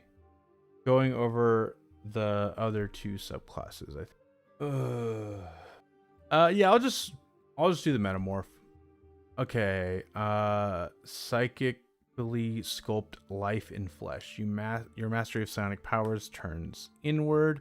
Your own flesh becomes like clay to you, and you mold it into the perfect vessel for your psionic powers. Experience in manipulating your life energy also enables you to adjust the life force of friends and foes. Yeah, I could go over the design notes. I'll definitely... Okay, how about this? I'll go over the design notes of all the subclasses. And then if I have time, I will go over the Metamorph, and we'll just see what happens after that. Okay, here are the main updates in this subclass since its last appearance in Unearthed Arcana. Mutable form. Formerly extend limbs. Now grants temporary hit points from the expended psionic energy die. Okay, I remember the Metamorph feeling kind of weak when it comes to self-defense. And remember, they also added shield to the spell list of the Psion. So it's already a little more tanky just with shield being an option now. But now they get temporary hit points when they expend psionic energy die. Okay. When they go into mutable form, I guess. Then we have organic weapons. Now regains its form until you change it or have the unconscious condition. Okay, this makes sense because it would make your limb a weapon and then it would go back to normal, I think. And it made it so that some interactions weren't able to be used. I forget exactly. In addition, magic items that provide benefits to organic weapons will appear in future product if this subclass is printed. Ooh, that's cool. That's cool. So you can get organic weapon magic items to kind of like the wraps they added in the players, I mean in the Dungeon Master's Guide for monks. Then we have Flesh Weaver is a new feature. Okay. Life bending weapons now provides additional damage without expending psionic energy dice. Dude, I bet a Metamorph transmutation wizard like the one from the last UA multiclass would be kind of crazy. Anyway, when you reach a Psion level specified in the Metamorph... Oh, sorry. Let's read the design notes for the Psykinetic. Okay, Psykinetic updates. Here are the main updates in this subclass since its last appearance in Unearthed Arcana. Stronger telekinesis is a new feature. Telekinetic techniques now allows the Psion to use telekinetic propel more than any other Psion. Cool. Destructive Trance, formerly empowered attack mode, no longer uses psionic modes because they're gone. And you can add one psionic energy die to your spell damage without expending it. Okay. Damage the sun because you're basically a blade singer and can't take it. Yeah, exactly. Rebounding field grants temporary hit points whether the target fails or succeeds on its saving throw. Okay. Enhanced telekinetic crush now adds a psionic energy die expended to the modified spell's damage. Okay, cool. Heightened telekinesis now only requires psionic energy dice and doesn't expend a spell slot. Okay. Cool. Now we got Telepath. Telepath updates. Here are the main updates in the subclass since its last appearance in Unearthed Arcana. Mind Infiltrator now expends only one psionic energy die. Telepath spells has new spells. Telepath Distraction is a feature replacing Telekinetic Hub. Bulwark Mind, formerly empowered defense mode, no longer uses psionic modes, and you can add one psionic energy die to a saving throw without expending it. Potent Thoughts now also increases the range of your telepathy. I remember thinking the Telepath was very weak. That's cool. Scrambled Minds now doesn't expend a spell slot and allows the Psion to change the behavior of the target instead of rolling dice. But to choose the behavior of the target, not change. Okay, let's read Metamorph. So we have the spell list, alter self, cure wounds, inflict wounds, plus restoration. Where the hell is the metal in the old? No, it's the same basically. Exact same spell list. Okay. Mutable form. As a bonus action, you can spend one psionic energy die to psionically stretch your limbs for 1 minute. Yeah, Telepath was very much the worst subclass for sure. Roll the expended psionic energy die and gain a number of temporary hit points equal to the number rolled plus your intelligence modifier. Okay, so you gain your psionic energy die plus your intelligence mod in temp HP. Cool. In addition, you gain the following benefits while this feature is active. Your reach increases by 5 feet. Your speed increases by 5 feet. When you cast a spell that has a range of touch and a casting time of an action, you can make the spell's range 10 feet. Huh. Extend limbs. Yeah. That's the same as extend limbs. Cool. And then we have organic weapons. Okay, we have Bone Blade, Flesh Maw, Viscera Launcher. Let me read the old beginning of it. Okay, whenever you take the attack action or book an opportunity attack, you can reform your free hand into one of the following organic weapons. Your limb immediately returns to its previous form after your organic weapon hits or misses the target. Whenever you attack with this weapon, you can use your intelligence. Yeah, okay. You can shape your limbs into weapons. As a magic action, you can reform your free hand into one of the following organic weapons: Bone Blade, Flesh Maw, or Viscera Launcher. When you take the attack action, you can use this feature before you make the attack roll. Your limb retains the form of the organic weapon until you take a magic action to change it into another organic weapon. You have the unconscious condition, or you return the limb to its previous form. No action required. Okay, it gives you more options. Wait. So you take the magic action, but then it says you take the attack action. When you take the attack action, you can use this feature before you make the attack roll. That's confusing. Shouldn't it say... I don't get that. Okay. It sounds like...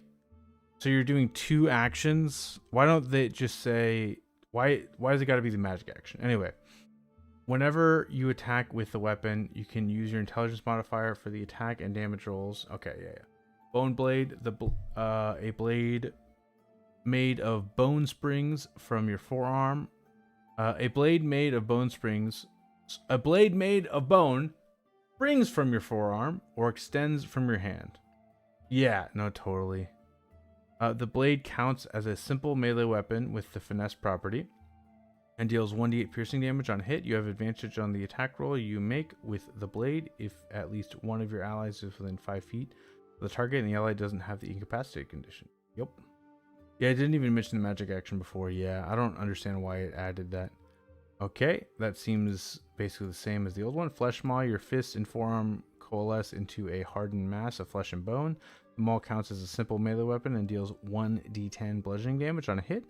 If you're hit by the maul, has disadvantage on the next strength or constitution saving throw it makes before the start of its next turn. Yeah, cool. Viscera Launcher, your hand and forearm transform into a crossbow made of muscle and sinew that fires bolts of bile. The launcher counts as a simple range weapon with a normal range of 30 feet and a long range of 90 feet. Yeah, it was the same. And it deals 1d6 acid damage on a hit. Once on each of your turns, when you hit a creature with an attack roll, using the launcher, you can deal an extra 1d6 acid damage to the target. Okay, so once per turn, you can add extra damage. Okay. And level 6, you get extra attack. You can attack twice instead of once whenever you take the attack action on your turn. In addition, you can use one of your Psion cantrips as a casting out of an action in place of one of those attacks. Yep. Yeah, it's the same. Flesh Weaver. So this is the new one they added, I think, in the design notes. Yeah, brand new feature. Okay. When you use mutable form, you can expend an additional psionic energy die to gain the following benefits while this feature is active. Organic defense. You gain a +2 bonus to AC. Perfect. Really nice to see that. Empowered healing. When you cast a spell with a spell slot that restores hit points to one or more creatures, you can expend one psionic energy die, roll it, and add the number rolled to the number of hit points regained. Okay. Or is quickened healing. And yeah, they get cure wounds, so that's pretty good. They also have mass cure wounds. So yeah, that's pretty decent. Okay, improved mutable form, level 10. When you use mutable form, the duration increases to 10 minutes and you gain one of the following benefits of your choice, the effects of which last until mutable form ends. You have advantage on constitution saving throws to maintain concentration on spells. Oh no, to maintain concentration. In addition, choose one of the following damage types: acid, bludgeoning, cold, fire, lightning, piercing, poison, slashing, or thunder. You gain a resistance to the chosen damage type. Those are some good ones. Most generic situations, you probably go bludgeoning just because it's one of the most common types. But you know, if you see what you're about to fight, you might choose like slashing or fire, you know, whatever you're fighting. So that's cool. Superior stride. While you aren't wearing armor, you can take the dash action as a bonus action, and you have a climb speed and swim speed equal to your speed. Okay. Unnatural flexibility. You gain a +1 bonus to AC, and your body, along with any equipment you're wearing or carrying, become pliable. You can move through any space as narrow as 1 inch and can spend 5 feet of movement to escape from non-magical restraints or end the grapple condition. That seems very similar to the old version. Yeah, it's basically the same. Oh, also, unnatural flexibility gave you a bonus to AC, and now that is within Flesh Weaver. Actually, no, it stacks, kind of. Now you can get up to 3. It got nerfed, but then Flesh Weaver AC was added. So normally you got +2 bonus to AC, but you didn't have an AC bonus anywhere else. Now you have +2 bonus to AC in mutable form, but you can also get another +1 with this. So yeah. And then we have life. Yeah, so that's pretty cool. We have life bending weapons. Let's read the old one real quick. Once per turn, when you hit a creature with your organic weapon, you can expend 1 psionic energy dice and roll it. Each creature of your choice in a 10-foot emanation originating from you regains hit points equal to the number rolled plus your intelligence modifier. Additionally, 1 creature of your choice in that area takes necrotic damage equal to the number rolled. Okay. The new version. Your weapon becomes wreathed in negative energy, and you radiate life mending psionic energy. When you hit a target with an attack roll using an organic weapon, roll 1 psionic energy die. The target takes extra necrotic damage equal to the number rolled. This roll does not expend the die. Alternatively, you can hit a creature with your organic weapon. You can instead expend 1 psionic energy die and roll it. The target takes extra necrotic damage equals to the roll. And each creature of your choice in a 30-foot emanation originating from you regains hit points equal to the number rolled plus your intelligence modifier. Once you use this feature, you can't do so again until the start of your next turn. But remember, you do have mage armor that you can cast on yourself. And then you also have shield now. Okay, so what is the difference? So it seems like the basic difference is the old version, you hit a creature, expends a die, psionic energy die. Creatures within a 10-foot emanation from you regain hit points equal to the roll and intelligence mod, and you get to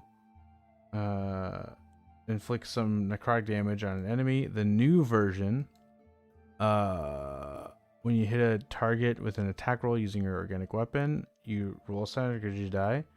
Target takes extra necrotic damage equal to the number rolled. This roll doesn't expend the die.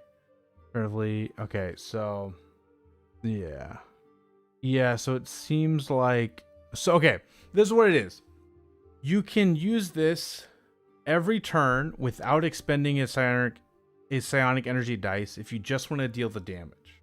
Every freaking turn you can do psionic energy die worth of necrotic damage. But if you want to expend a psionic energy die, you can then also heal people. You can do an AoE heal equal to the number rolled plus your intelligence modifier. And that does cost a psionic energy die. That's the difference. Which is pretty cool, honestly.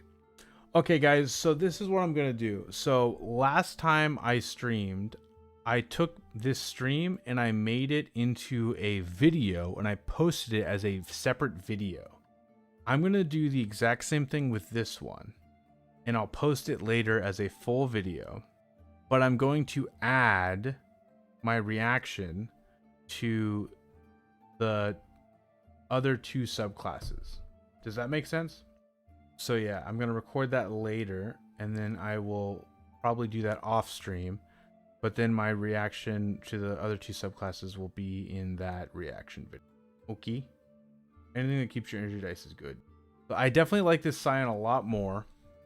And thank you guys so much for watching. And if you're watching the YouTube video version of this, stick around because I'm just about to go into the next two subclasses. But anyway, all you guys, check out my Patreon down below. I come out with a new homebrew subclass every month. And you also get access to my videos early, and you get all the PDFs if you are Vanguard or above tier, which is $3 a month. So yeah, thank you guys so much for watching, and I'll check you guys out later. Okay, I'm gonna react to the last two subclasses now. I'm not streaming right now, so less chat interactions for these. We have the Psykinetic in the Telepath. So, so for design notes, already went over the design notes, so I'll just start reading. Spell list: Cloud of Daggers, Levitate, Shield, Thunderwave, Slow, Telekinetic Crush, Outlooks, Resilient Sphere, Stone Shape, Telekinesis, and Wall of Force. Very good spell list. Let me compare to the old spell list. Where is the... Here it is. It looks exactly the same. Okay. Then we got level 3 Stronger Telekinesis. When you use Mage Hand, its range increases by 30 feet. When you cast it, and the hand can carry up to 20 pounds. Ooh. That's pretty cool. And that's a new ability. Okay. I like that. Kind of flavorful, not super, like it won't come up like super often, but like with that in perspective, a lot of weapons are around 20, are like under 20 pounds, but can be more than 10 pounds. Not that you're going to be able to attack with it, but it's still interesting for other uses. And then we have level 3 Telekinetic Techniques. When you use Telekinetic Propel, you can roll 1d4 and use the number rolled instead of expending a psionic energy die. Okay, that's cool. And if you don't remember, Telekinetic Propel, you get to add, I think it's 10 feet per psionic energy, per your result of your psionic energy die. 5 feet. The distance moved is equal to 5 times the number rolled. Okay, so that means that if you roll a 1, it's only 5 more feet, but it can be up to a basically for free, it can be up to, it'll be on average 10 more feet, so 15 feet. It can be up to 25 feet. So that's kind of cool. In addition, when a target fails a saving throw against your Telekinetic Propel, you can impose one of the following effects on that target. Boost, the target speed increases by 10 feet until the start of your next turn. So I think there was a version of this in the last one. It's a way to, you can push your friend and then give them a little speed boost. That's pretty cool. Disorient, the target makes an opportunity. The target can't make opportunity attacks until the start of its next turn. Okay, cool. Telekinetic Bolt, the target takes force damage equal to the number rolled on the psionic energy die. Kind of flavorful. Yeah, okay, it was very similar. Yeah, it was the same. Okay, cool. Then we have Destructive Trance. At the start of your turn, you can expend 1 psionic energy die to enter a destructive state. For the next 10 minutes, you gain a fly speed of 20 feet and can hover. And when you cast a Psion spell that expends a spell slot, you can roll your psionic energy die and add the number rolled to 1 damage roll of that spell. This roll doesn't expend the psionic energy die. Okay. Cool. So you get to add extra damage and you get to fly. How long does the speed last? For the next 10 minutes. Okay, so you get it for 10 minutes. Was this the same before? No, it was It was empowered attack mode. No, warp space. Wait, no, that's the side warper. Yeah, it was empowered attack mode. You get a fly speed of 60 feet and can hover. And when you cast a silent spell, you can add. Okay, so it's very similar, but they reduce the flying speed. And instead of intelligence modifier to a damage roll, it is a psionic energy die, which at higher levels will most likely be more than your intelligence mod, or around the same. You know, because eventually you'll get D12s. Half a D12 is a 6, so that's the average. Okay, then we got level 6, so you get this at the same level as the last ability. Rebounding field. When you cast shield in response to being hit by an attack roll, I think this was in the old version, and cause the triggering attack to miss, you can expend one psionic energy die to launch the force back at the attacker. The attacker makes a dexterity saving throw. Roll one psionic energy die on a failed save. The attacker takes force damage equal to the amount rolled plus your intelligence modifier. It's kind of similar to my mime bard. On a successful save, the attacker takes half as much damage only. Whether the target fails or succeeds on the saving throw, you gain temporary hit points equal to the amount of damage dealt. And it's how much damage is it? It is psionic energy die plus your intelligence mod. There's so much ways to get temporary hit points, which isn't like a terrible thing. But that's like, if 2024 rules aren't letting you teleport, they're giving you temporary hit points. So it's kind of a meme at this point. Okay. Yeah, it seems very similar. Yeah, is there any difference? So yeah, it just does force damage, gives you temp HP. Okay. And then enhanced telekinetic thrust. The ability previously was named the same thing. When you cast telekinetic crush, you can expend one psionic energy die to modify the spell so that whether a creature fails or succeeds on the saving throw against the spell, its speed is halved until the start of your next turn. In addition, you can roll the expended psionic energy die and add the number rolled to one damage roll of the spell. Cool. So if you forget, telekinetic crush does some damage in like an AoE area. I think it's a 30-foot radius. And then it knocks creatures prone if they fail. But this now makes it so that no matter what, you're going to do half damage because of how the spell normally works, and then their speed will be halved no matter what. So you're going to do damage and you're going to reduce their speed. And you might also do a little bit more damage, knock them prone and reduce their speed, which is a great combo because it'll take half their movement to get back up, and their movement is already halved, so it'll take a fourth of their movement.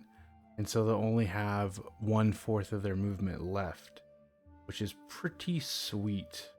And yeah, it seems like it's the same as it was previously, which is fine. It's a good ability.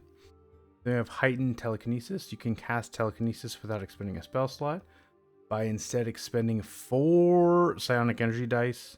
When you cast telekinesis without expending a spell slot using this feature, you can modify the spell so that the spell's duration becomes 1 minute.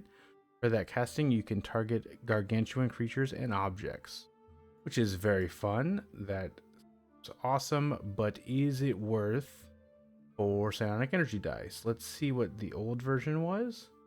Heightened telekinesis. Okay, so the ability is unchanged. At this level, you will have how many? Let's see. Level 14. You'll have 10. So you're using a little bit less than half of your dice to use telekinesis. Telekinesis is a good spell, but it's not like always applicable. But I guess this does make it more applicable. I can't speak English, because you can literally target any creature, because gargantuan size is the largest size. So yeah, I think it's good. It's definitely fitting for the Psykinetic to be able to have an enhanced telekinesis spell.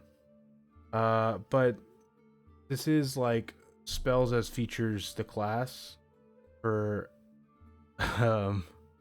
3 out of, you don't include, actually no, it's okay, so let's include 1, 2, 3, 4, 5, 6, 7. Out of 7 abilities, the spell list, which I guess is technically spells, but it's not changing how spells work. So 5 out of 7 abilities are, hey, you can cast this spell differently, which isn't like it's not bad design, but to the community, it's seen as lazy design, and I could see them getting pushback from that. But also, this class is very fun. Like, it seems like the subclass is very good and very fun to play. Yeah. There's a lot of abilities though on these subclasses where it's like adding psionic energy die and damage isn't really that much, and getting psionic energy die in temp HP isn't really that much either, and it doesn't scale like as well as you would like it to. Oh, whatever. It doesn't hurt anything, so yeah. Anyway, let's go to the Telepath. Telepath was one that I was the most disappointed in. When I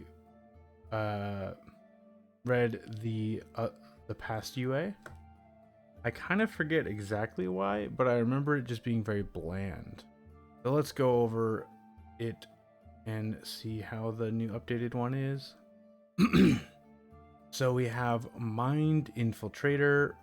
When you cast Detect Thoughts, you can expend 1 psionic energy die to modify the spell so that the spell doesn't require spell components or concentration. In addition, when you use the Read Thoughts effect of the spell, the target doesn't know you're probing its mind if it fails the wisdom saving throw. And before, I think it was very similar, but it was two psionic energy dice, which, especially when you first get it at level 3, pretty expensive. Oh, and I forgot to look at the spell list. Oh no, it's because spell list is next.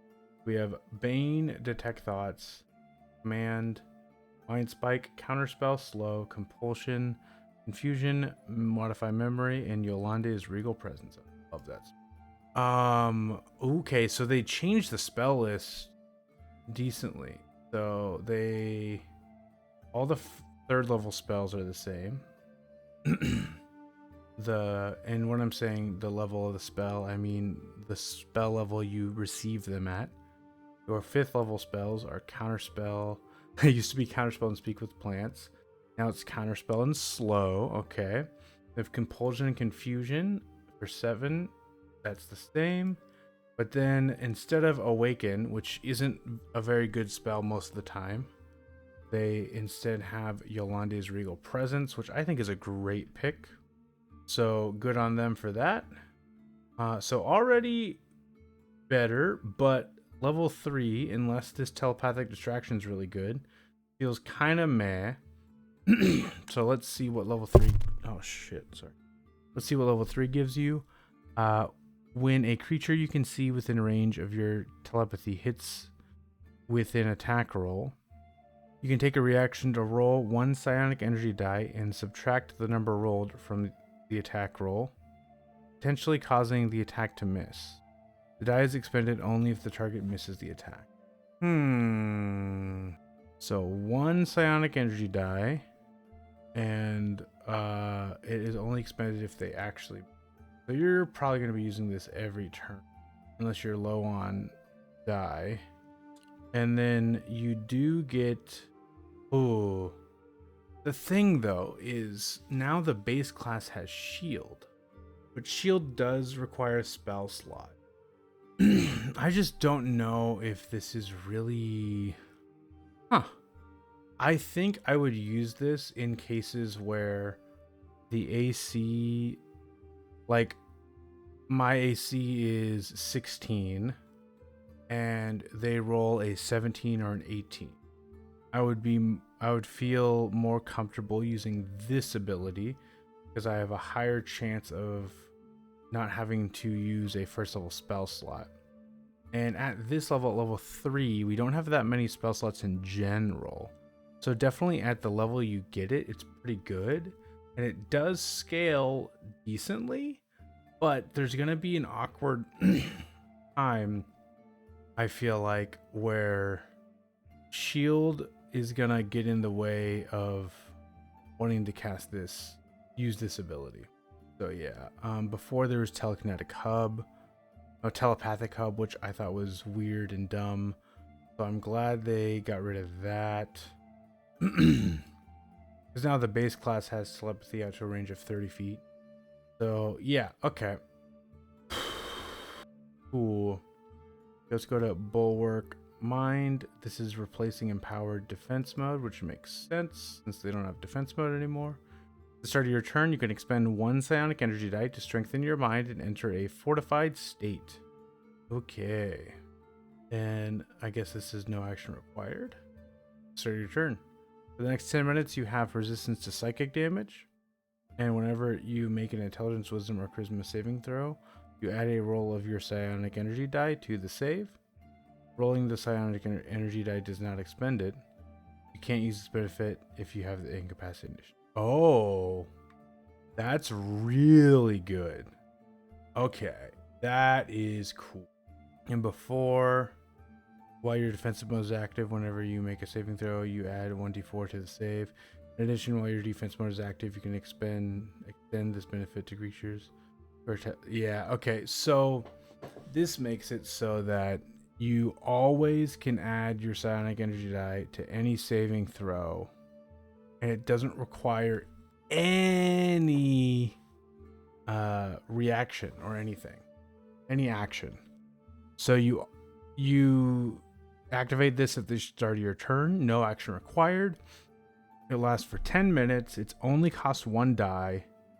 And then because it doesn't require any reaction and it doesn't use any resource except for the initial cost, you always, even if you have multiple spells affecting you per turn, you always can add a psionic energy die to your intelligence, wisdom, or charisma saving throw.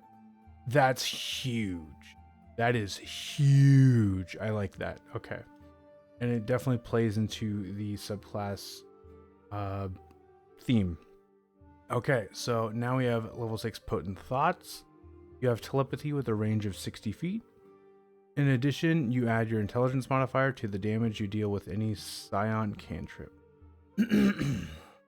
So your base telepathy goes from 30 feet to 60 feet, and you add your intelligence modifier to the damage you deal with any Psion cantrip. Yeah, that's fine. It's basically agonizing blast, but you don't need to pick a specific cantrip. You can just do it for any cantrips.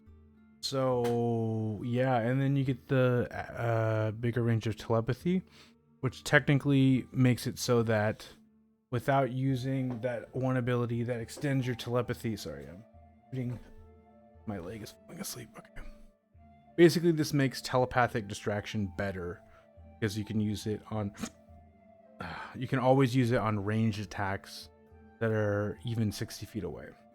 Okay, then we got telepathic bolstering. When you or a creature you can see within range of your telepathy fails an ability check or misses with an attack roll, you can take a reaction to expend 1 psionic energy die. Roll the die and add the number rolled to the d20, potentially turning a failed check into a success or a miss into a hit. The psionic energy die is expended only if the check succeeds or the attack hits. Okay. Fails an ability check. Okay, so this is useful for yeah, this is just a solid ability. Like, there's really not much else to say about it. I like it. Okay. So far, this is a very defensive subclass that gives you ways to defend your allies as well. Let's go with the last ability, Scramble Minds. You can cast Confusion without expending a spell slot. Instead extending 4 psionic energy dice. So similar to the Psykinetic ability. When you cast Confusion without a spell slot using this feature, you can modify the spell so that the radius of the spell sphere becomes 30 feet, and you can choose one creature you can see in the spell's area to automatically succeed on their saving throw against the spell. So it gives you a mini careful spell. In addition, when a creature under the effect of this spell starts its turn, you can choose their behavior from the table for the turn instead of the creature rolling to determine its behavior. Okay, so I think last time didn't give you that much freedom. Yeah, it used to be you roll 2d10s and you choose which roll determines their behavior on their turns. Because okay, let's look up confusion. Because I know that what it did in the past basically it was, hey, with the spell, normally you roll a d10 to determine the effect that happens. But in this case, you roll 2d. In the old Unearthed Arcana version, you roll 2d10 and you pick which one it is. But now you just pick it automatically. And that makes it even better. So that means that I could cast this in a 30-foot radius sphere, which is huge. And let's say my ally is fighting them, like the fighter or the paladin or the barbarian. I can have them automatically succeed. And then I can make all of those people that fail, I can choose to have them not make any actions and not move. Target doesn't move and it takes the attack action to make one melee attack against a random creature within range. Okay, so if they are, can I pick, what does it say? When a creature under the effect of this spell starts its turn, you choose their behavior from the table for the turn instead of the creature rolling to determine its behavior. So for every single creature, you can specify exactly which one of these 4 things it does. 3 things, basically. So what's interesting about this is even if one of your party members fails the save, you can just always have them, you can always have them pick, you can always have the 9 or 10 result be the one that they pick. So it doesn't really matter. They don't even need to clarify that. You could cast this on your whole party and yourself. And every turn you could just decide, that it doesn't affect them. So that's really unnecessary, the specification they had on there, in my opinion. But it lasts for a minute as concentration. If you want to use this ability, target doesn't move and it takes the attack action to make one melee attack against a random creature within range. So if the enemy isn't close to any of your allies, but it's close to one of their allies, you can always have them do this. And then number 1, the target doesn't take an action. It uses all its movement to move. If you just want them, yeah, these are all useful if you can pick. That's really good. I really like that capstone. If they nerf this to be more similar to the original, I'm not gonna like this feature as much. So yeah, I think it's very important that they stick to this version of Scramble Minds, because if it is anything less than this, then it is not a 14th level capstone that I jive with. So yeah, definitely improved. I still don't think I would be tempted to play a Telepath, especially if I don't think I'm going to be going to very high levels. It's definitely a solid subclass, but it just doesn't feel that cool, I guess, until later levels when you can start doing some crazy stuff. It's definitely thematic though. I still think it's the weakest mechanically, but I think they're all pretty strong mechanically. So yeah. Yeah, guys, so that is the video.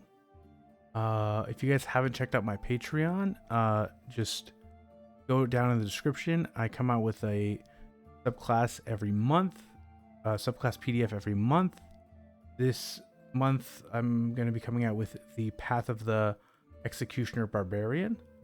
And you can look at all my other subclasses that I've already made on my Patreon. And yeah, thank you guys so much for watching.